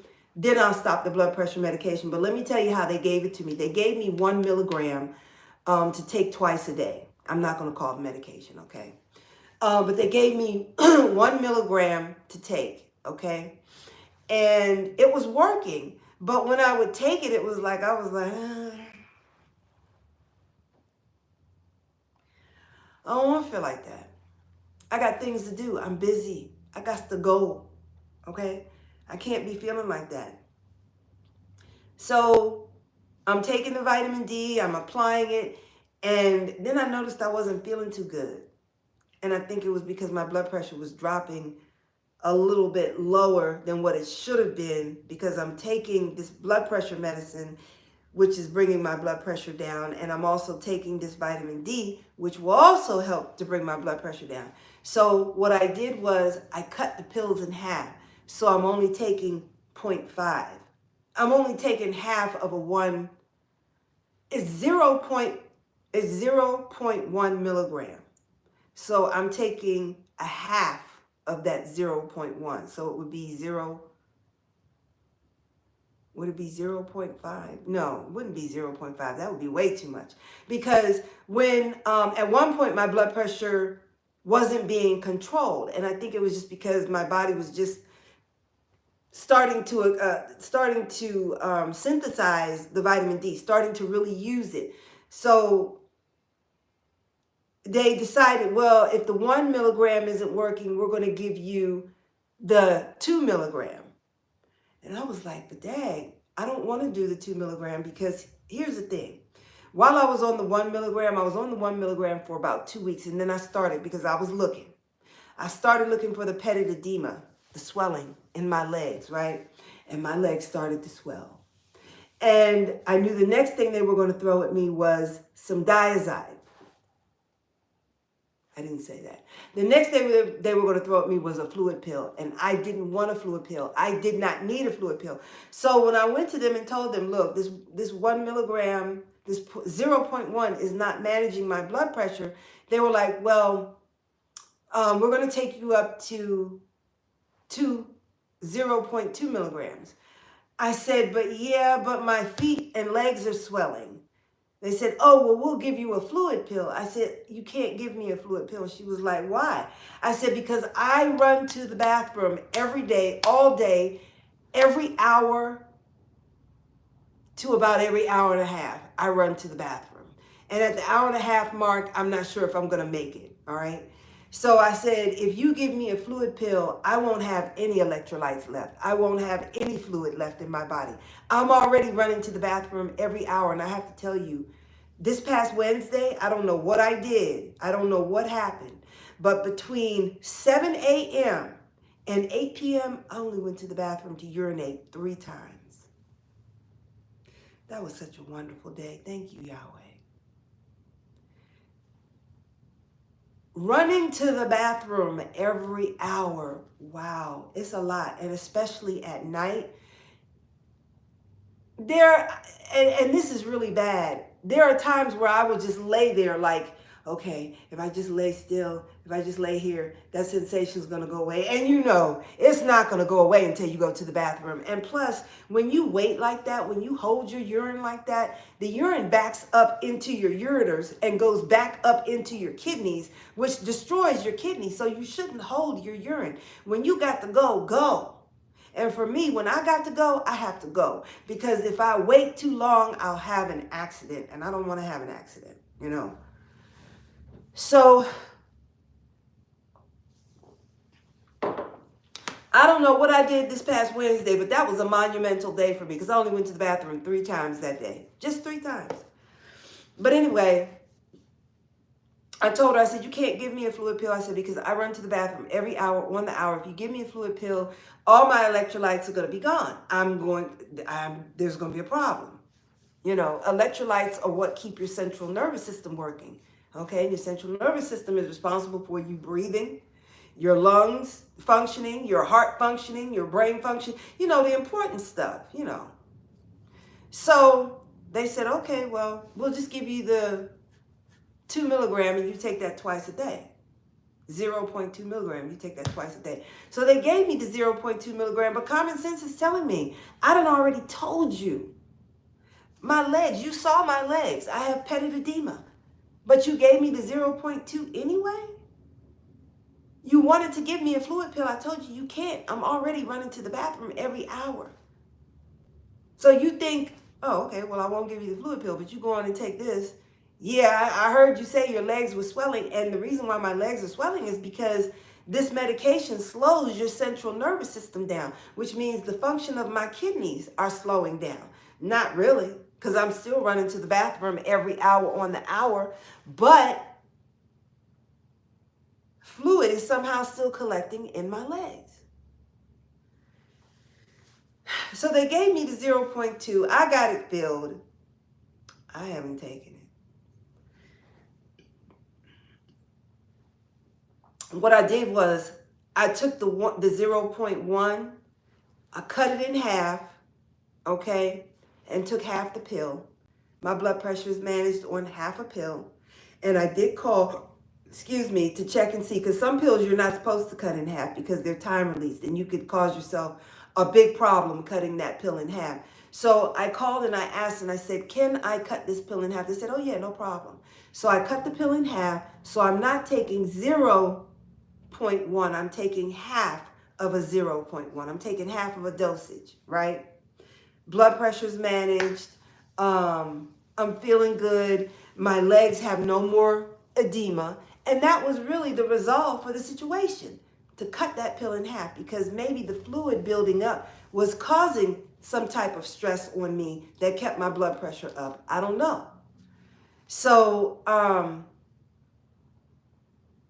because sometimes some of these things that they give you can cause what they're supposed to treat. Like something can be used for treating high blood pressure, but then they'll say, well, the side effect is high blood pressure. But it's supposed to be treating the high blood pressure. And this is my thing, the cure or the treatment, we won't say cure, but the treatment isn't supposed to be worse than the illness. But it seems to be the way sometimes. I mean, if you listen to some of these commercials about these drugs that they have come out, it's like side effects include, your rectum exploding on the wall back there, or your eyeball shooting from its socket.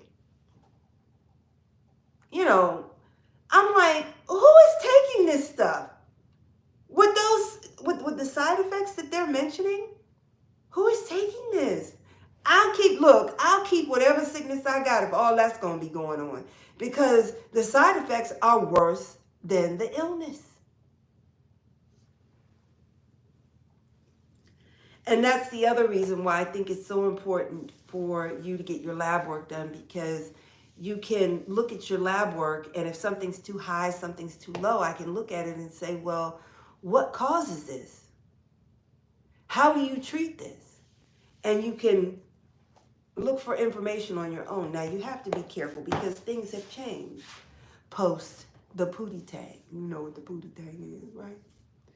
Things have changed. What they're writing in books, it's changed.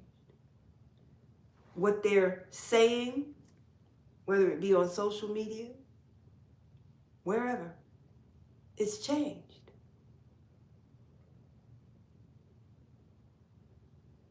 Used to be that the best defense for a virus was for you to get the virus, so that the body would build up its own antibodies.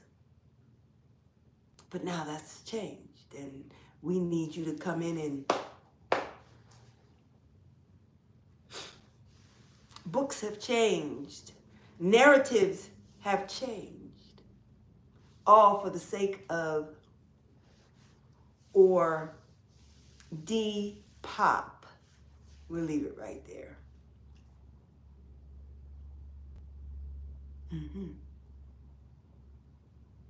So that's why I try to look for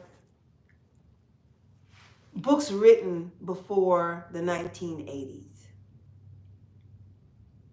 You know, because here's the thing, you've got to read. You have to read and have a good level of comprehension, because there's a lot of people out here who are functionally illiterate, meaning they can read the words on the page, but they don't know what they've just read.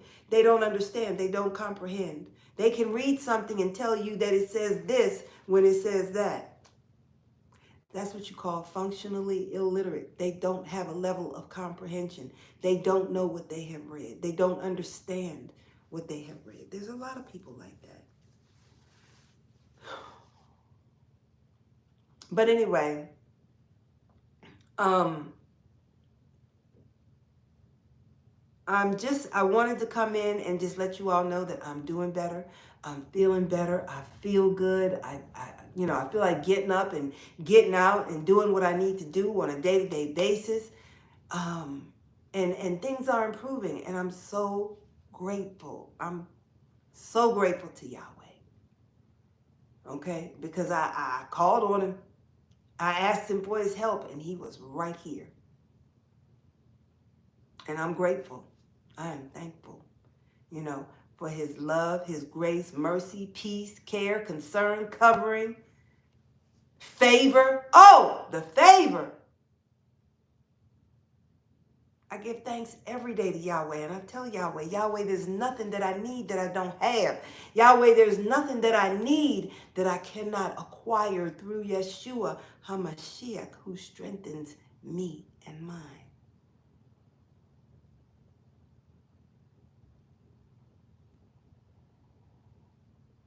Now, there's 3 things, maybe even 5, that I want and I need. But time heals all wounds. And like I said, there's nothing I can't have through Yeshua HaMashiach, who strengthens me and mine.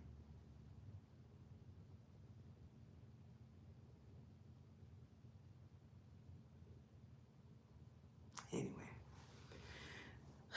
So, with feeling better, while I was going through, I had to go through. I couldn't be here on social media. I couldn't be here talking to you about things I wasn't even really sure about, And when I'm going through something, I tend to just get to myself and go through what I have to go through.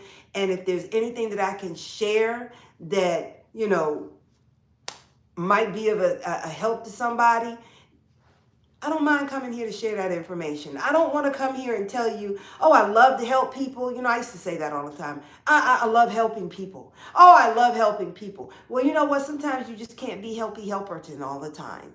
You just can't.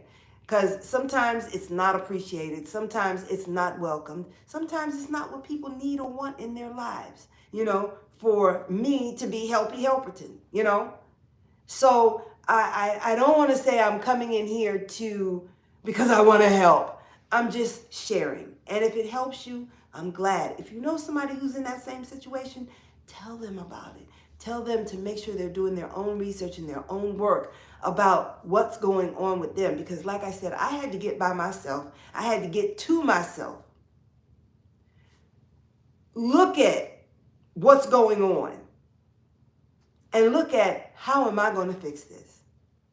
Because I'm the type of person, I'm not going to sit here and complain, oh, we got a flat tire. Oh, my Lord, we got a flat tire. And the nails were there. Someone should have swept those nails up. It was too many nails. If they had just swept those nails just 5 inches more to the right, I would have never ran over the nails. And now my tire is flat and I'm going to be late. And the tire is flat. Oh, the tire is flat. The tire is flat. The tire is flat. The tire is flat. Okay.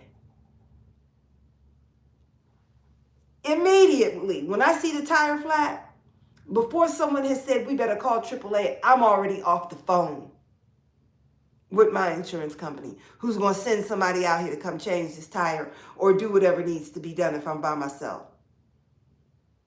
Okay? I don't dwell on the problem. I'm looking at, what's my next step? What's my next line of fire? What am I going to do?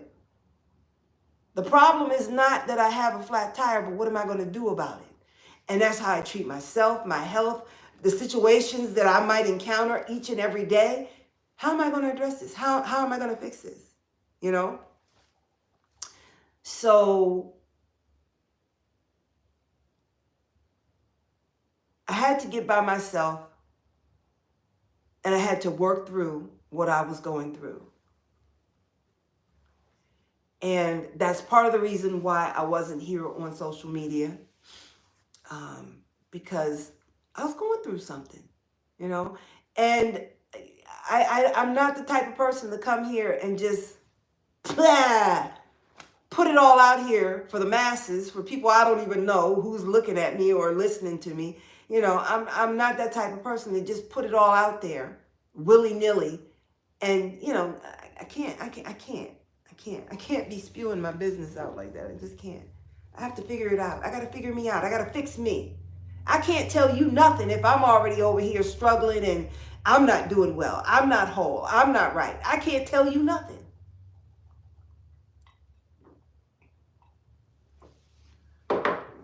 You know, because I'm going through something. You may ask me what time it is, and I might hand you a dime because I thought you asked for a dime because I wasn't feeling good. I wasn't thinking right, you know? So I need to get by myself and take care of me before I can take care of anybody else. Anyway, I'm doing well. I am feeling I feel so much better. I am at, if someone asked me on a scale of 1 to 100, where am I at right now?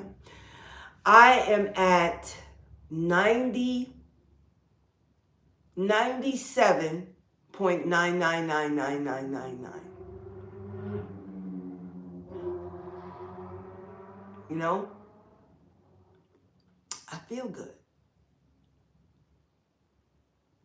And with, you know, my blood pressure being high, I have to make sure that, you know, things are peaceful around me. You know, my home is in order, it's clean, because that's another thing that'll stress me out. You know, sometimes I wash clothes and then I bring them in my room and then I put them on the chair, and then that chair is full of clothes that need to be folded and they're falling off the chair and all over the place. And that's a mess. And, you know, I pulled out some papers to review some things on the insurance, and, you know, left the papers out and they fell on the floor while I was reading them in bed last night. And, you know, not last night, but, you know, I'm just saying, you know, and then the room is a mess. I can't sleep. I can sleep, but my rest is not peaceful when my house is not in order. And I mean, when I say my house is not in order, I'm talking about physically my house being in order. I know where everything is. Everything has its place and everything is in its place. If I go to reach for this, it better be there. Okay? That's the order I have to have in my home for me to have peace. And so when I talk about my home being in order, I'm not only talking about it being physically in order, but I'm also talking about it being spiritually in order. You know, make sure I'm doing no harm. I'm not hurting nobody and nobody's feelings. But, you know, sometimes people, you know, their feelings just stay hurt. They're all the time upset. They're all the time mad. They're all the time anxious. They all the time got some type of drama going on in their life. I don't want to exist like that. I have to have my peace at all costs. At all costs. And I'm just so thankful and so grateful that, you know, that type of peace exists in my home, because I need that for my mental and physical, spiritual well-being. I need that. I require that. We all do. But some of us, I don't know. I think sometimes some people thrive and welcome drama. I don't know if it's because, you know, the drama brings them attention. I don't know why. I don't know. But I can't. I've got to have peace and order in my home. Physically, spiritually, and in health. I got to have peace. And everyone should feel that way. Okay.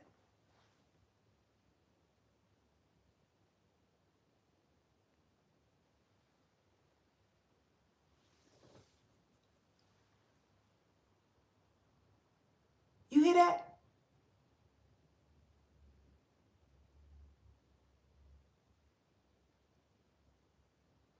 You don't even hear a car going by. And that's how it is sometimes around here, especially late at night. It's destitute around here. These people, they go to bed early. But anyway,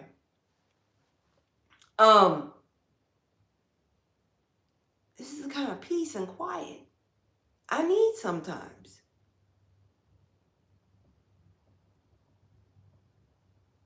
I think a lot of people are struggling mentally, physically, spiritually, because they got so much going on all the time. Some kind of drama, some type of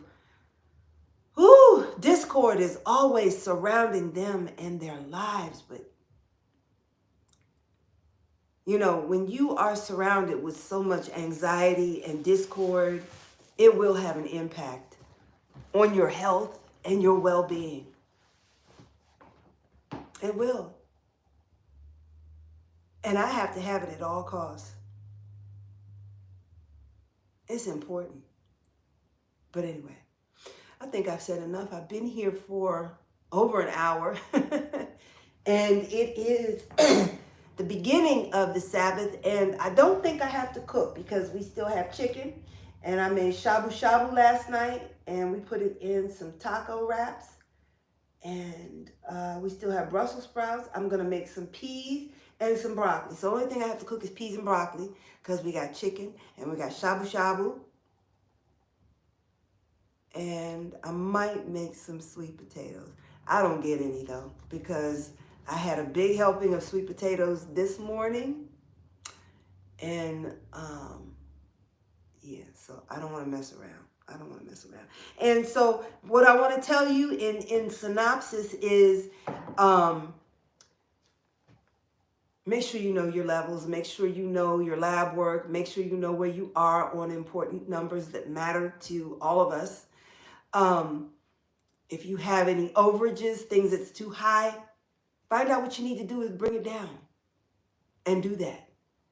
If you got something that's too low, find out what you need to do to bring it up. Take care of yourself. Because here's the other thing. You know, I'm only taking 2,000 IUs of vitamin D right now. And I do it like every other day. So today I started taking 4,000 IUs. I pierced 2 of the little capsules, rubbed one on this side and rubbed one on this side. So I'm trying to hurry up and get my vitamin D level up because the doctor did give me a prescription. I got the pills upstairs, the capsules upstairs, gave me a prescription for vitamin D2, 10,000 IUs. Now, if I have a problem with 1,000 IUs or 2,000 IUs, I don't know what makes him think I can take the 10,000, even if I do pierce it and rub it in. I don't know if and I don't want to find out, you know, and he says, I prescribe this all the time because this doctor, he's an internist / bariatric doctor. And oftentimes people who have had bariatric surgeries have issues with absorption. And I think it's because their gallbladders are compromised or something like that. And I don't know, somehow they're compromised in their nutrition. So they have to have supplements. So he writes these prescriptions all the time for D2 and all this, and he says, I'm yet to have one patient come back and say they had a problem with taking that. But see, I'm the 1%. I'm always the 1%. I'm that one that always has a side effect. I'm that one that when I'm not doing what I'm supposed to do, Yahweh is going to make an example out of me. Those people over there will get away with their foolishness, but he's not going to let me get away. I get checked every time. It never fails. I get checked every time. He snatches me by my britches and says, come back. Because I'm about to wear that butt out. Because I done told you. Remember how your mom and daddy used to tell you? How they used to snatch you by the seat of your pants and pull you back and then spank your butt? Yeah. I'm the one that always got made and still do. Yahweh will always make an example out of me if I'm not doing right. I don't get away with stuff like other people do. You know why? Because he loves me that much. He don't want to see me mess up. He don't want to see me mess up. But anyway, so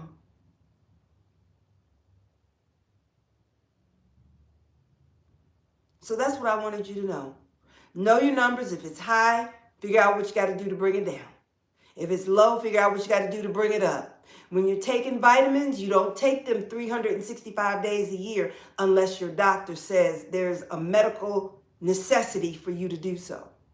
And if he says it's medically necessary for you to take these vitamins, you need to find out and understand why. Don't just tell me I gotta do. Tell me why. Make it make sense to me. Help me to understand. Because see, when you tell me why, then there's more momentum with why. There's more momentum with me having to do whatever it is I need to do. So you got to tell me why, and it's got to make sense, and then you need to fact check. Make sure that what you've been told is on the up and up, that it's just what they said it was supposed to be. Okay. What's the other thing I wanted to tell you? Okay. So if it's high, bring it down. If it's low, bring it up. You don't take vitamins 365 days out the year. You take it for a couple of weeks or a month and then get retested. Go back and get retested. If that doctor says no, find another doctor who will say, here's your prescription so that you can get your lab work done. You don't want to be shopping doctors for narcotics because people will do that. But there's nothing wrong with going to another doctor because this doctor says it's too soon for you to get your lab work. When you want your lab work, you should be able to get it. What if you could, I ain't going to say that.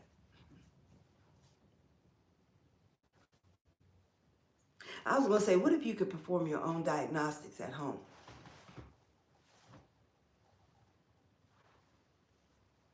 Now, I know you can go to Amazon and order a kit and put in some blood and send it to, but you have to send it out to them and then they do the testing. But what if you could do the testing right at home yourself?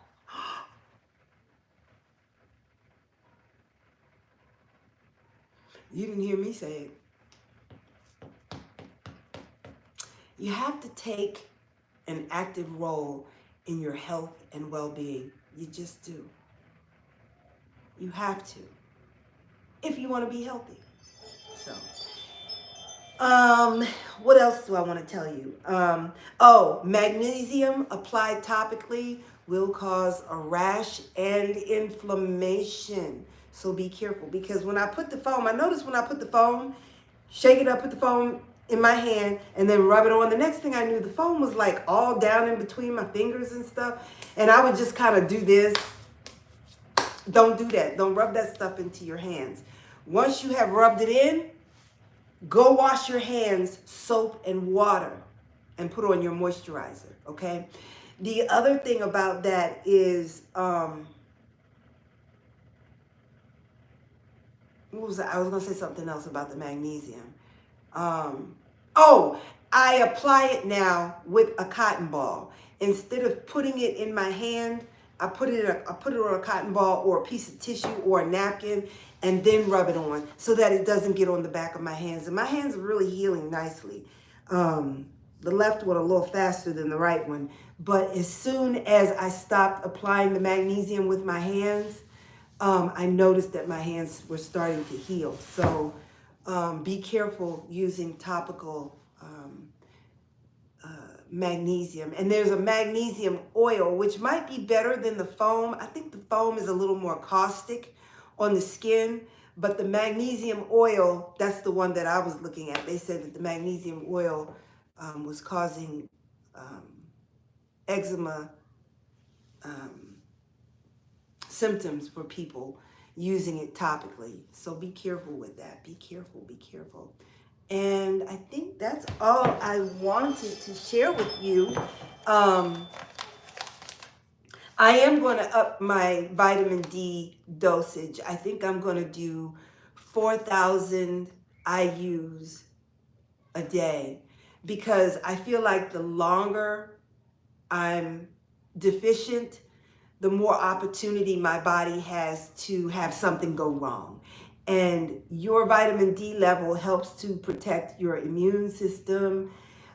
It's also, I know a lot of people call it a vitamin, but it's actually a hormone that regulates so many things in your body, your blood pressure, how you feel, your energy levels, and all of that. So I'm going to start upping mine to 4,000 a day, rubbing it in. Each one that I take is 2,000 I use, so I'll rub one on this side, one on that side, and I might do it twice a day, so that would be 8,000 a day. And I might do that until maybe Tuesday, and then go back to just 1,000, and I'll do that until the end of the month. And I'll be applying it 3 times a day. I'm going to do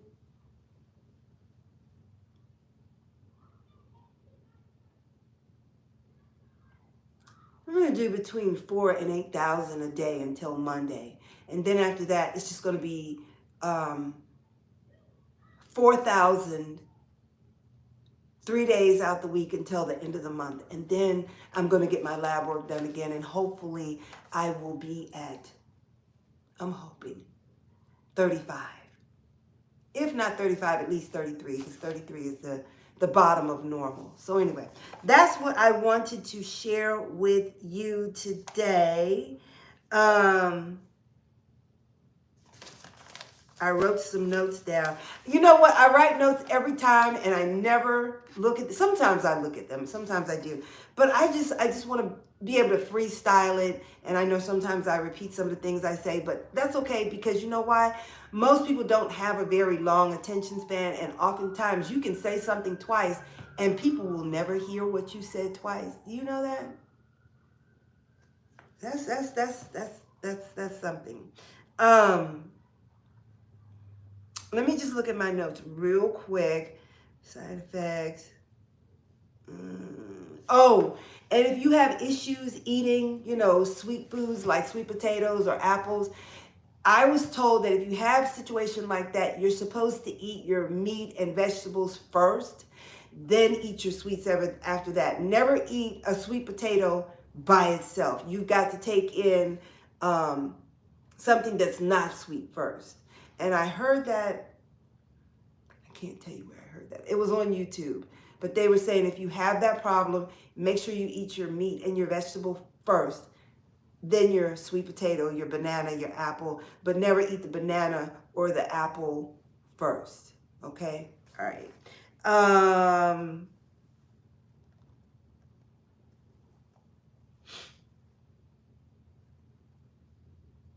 Oh, and I was thinking maybe I should be taking a muscle relaxer when I know I'm going to eat something sweet instead of taking the magnesium. Because when I went to get my lab work done, I asked the doctor to test my magnesium. I said, because it must be low. But I do know that your magnesium becomes compromised when you do take in sugar. It's like when you eat something sweet, it's like a little Pac-Man thing. When you eat something sweet, the little sweet Pac-Man comes along and eats up your magnesium. And that's when the muscles start to tense up and have convulsions and all of that. So I was thinking, well, maybe I should take a muscle relaxer instead of taking the magnesium, because when I got my magnesium test back, it said my magnesium was 2.3. And that's the highest it should be. It should not be over 2.3. So I'm right at 2.3. And they also said some of these foams and oils that you use that are magnesium, you have to be careful with them, because you never know how much you're getting unless you have a precision dropper and it tells you to use this small amount here. Okay. When you spray this stuff out, the foam that I use, it comes out measured, but I don't know how much. It might be like a tablespoon. And they tell you to use 2 pumps. So 2 tablespoons of like this magnesium sulfate is what I use. But sometimes I'll put it on the back of my thigh, but I'm like, but you want to get that cramp in the front of your foot, you better put some on the top of your foot. And then I'll put some on the back of my calf. And then, I have to do the other leg too. So the lady was saying, you just don't know how much you're getting sometimes, and you could get too much. So you don't want to have too much, and you don't want to have too little. You need to have a balance, and you shouldn't be over 2.3. And it's either you shouldn't be over 2.3 or 2.6 on your magnesium, but I was at the top of where I was supposed to be. So, and the last thing I want you to know is that you can have the same symptoms. For instance, say you get 3 symptoms when your vitamin D is low. You can have those same 3 symptoms when your vitamin D is too high. Okay? So watch out for that when you're taking these supplements. And it's difficult taking these supplements because oftentimes when you find out you need a supplement or a doctor has told you you need a supplement, oftentimes they don't tell you how to take it. They don't tell you, okay, I want you to take this supplement for the next 30 days and don't take it on the weekends. You know, they don't give you instruction. You know, they just say your vitamin D is low. Get some vitamin D. They don't tell you how long to take it, you know, how many to take. They don't tell you anything. You know, the back of the bottle will tell you how many to take and whether you need food or not. And oftentimes you should be taking your vitamins with food. Now with vitamin D, they say you're supposed to take that with a fat. So I guess you're supposed to get a tablespoon and put your vitamin D capsule in there and then pour some MCT oil on top of it and then take it that way. But they say you're supposed to take it with fat. Otherwise, you're just going to pee it all out. That's what they say, those that do the same. And if I'm not mistaken, that was either Dr. Berg or Dr. Berry that said that. One or the other said you're supposed to take it with a fat. So some olive oil, some MCT, medium chain triglyceride oil. You're supposed to take it with a fat. I haven't done that. I don't know if I could do that. It just sounds gross. Yeah. Now maybe if I poured a tablespoon over some broccoli or a little bit of salad or something like that, maybe. I don't know. So anyway, this is I Am Everything Fresh and Sassy. Thank you for tuning in. It's good to be back in front of you. I might be back to show you some really good recipes. Like, what can I show you? I can show you my cobbler recipe. I think I've done it before. I can show you my sweet potato recipe, my sweet potato cake recipe.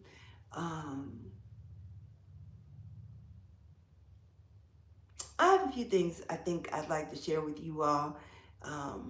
And I can show you what I eat, you know, each day. My diet is very regimented and not necessarily by choice, but I pretty much eat the same thing all the time. It's either chicken, fish, or beef. And a bunch of vegetables. Like right now in the refrigerator, I have beets, peas. No, we don't have any more peas, but I have to cook some.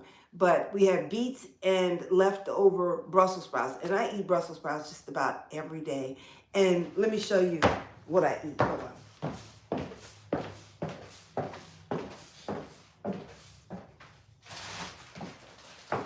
I got this bag out because I'm getting ready to make some more. This bag right here, I will eat a whole bag of Brussels sprouts by myself every day, almost. This is a 2-pound bag. I can eat 2 pounds of Brussels sprouts easy, no problem. I love Brussels sprouts. They are so good to me. So, my diet is, it's pretty regimented. It's broccoli, peas, salad, Brussels sprouts, collard greens, cabbage, white and green. I'm sorry, green and purple cabbage. What else do I eat? That's about it. I don't steer too far out of my lane. I know what I can eat. You know, we have salmon, you know, at least once a week, and beef and chicken a couple of times a week. I don't like it. Well, I like every now and then I make, matter of fact, I'll probably, no, do we have eggs? I'll make some angel eggs tonight. That's the only way I kind of like eggs. I really don't like scrambled eggs. I don't even like the smell of scrambled eggs. I don't even like the smell of boiled eggs, but I like a good angel egg. So, but anyway, that's all I have for now. I hope that you all are doing well because, you know, when you don't feel well physically, it's hard to feel well in any other way when you're not feeling well physically, you know? And I just think when our bodies, our minds, our spirits are not whole and well, it compromises the rest of us, you know? So I'm just hoping that you all are doing well. There's a lot going on in the world. There's really a lot going on in the world. And I do my best to stay focused on my Yahweh, because if I haven't learned anything else, I have certainly and truly learned that there is safety in the Master's arms. There is safety in his arms. If you follow Yahweh's will, word, and way, you can keep you out of trouble. If you don't know how to conduct yourself in this life, all you got to do is go to Google and say, what does the Bible say about how to treat my friend who just slapped me in the face, or how to take care of this situation over here? And, there's just, there's just safety. As long as I stay on his path, as long as I follow his will, his word, his way, I feel like there's safety in his arms. I just do. I just do.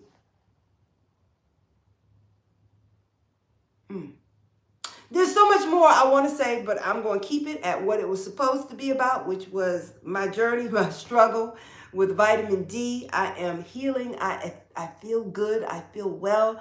I'm up and at 'em, and I've got to end this video because Sabbath will be here in less than 40 minutes, I'm sure. I didn't even look to see what time Sabbath was today, but we're not too rigorous with it, because sometimes hubby has to, be on a call a little bit later, but we do respect the Sabbath, and we keep the Sabbath. There's 7 days to the week: Sunday, Monday, Tuesday, Wednesday, Thursday, Friday, Saturday. And on the 7th day, he rested, and we are supposed to rest also.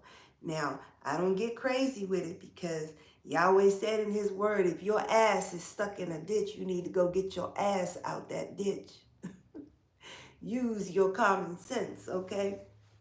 So, ass as in your jackass, your donkey, okay? But it says ass in the Bible. And Yahweh says, if your ass is stuck in a ditch, you better go work and get that ass out the ditch, because that ass is what helps you get your work done on your homestead, right? So,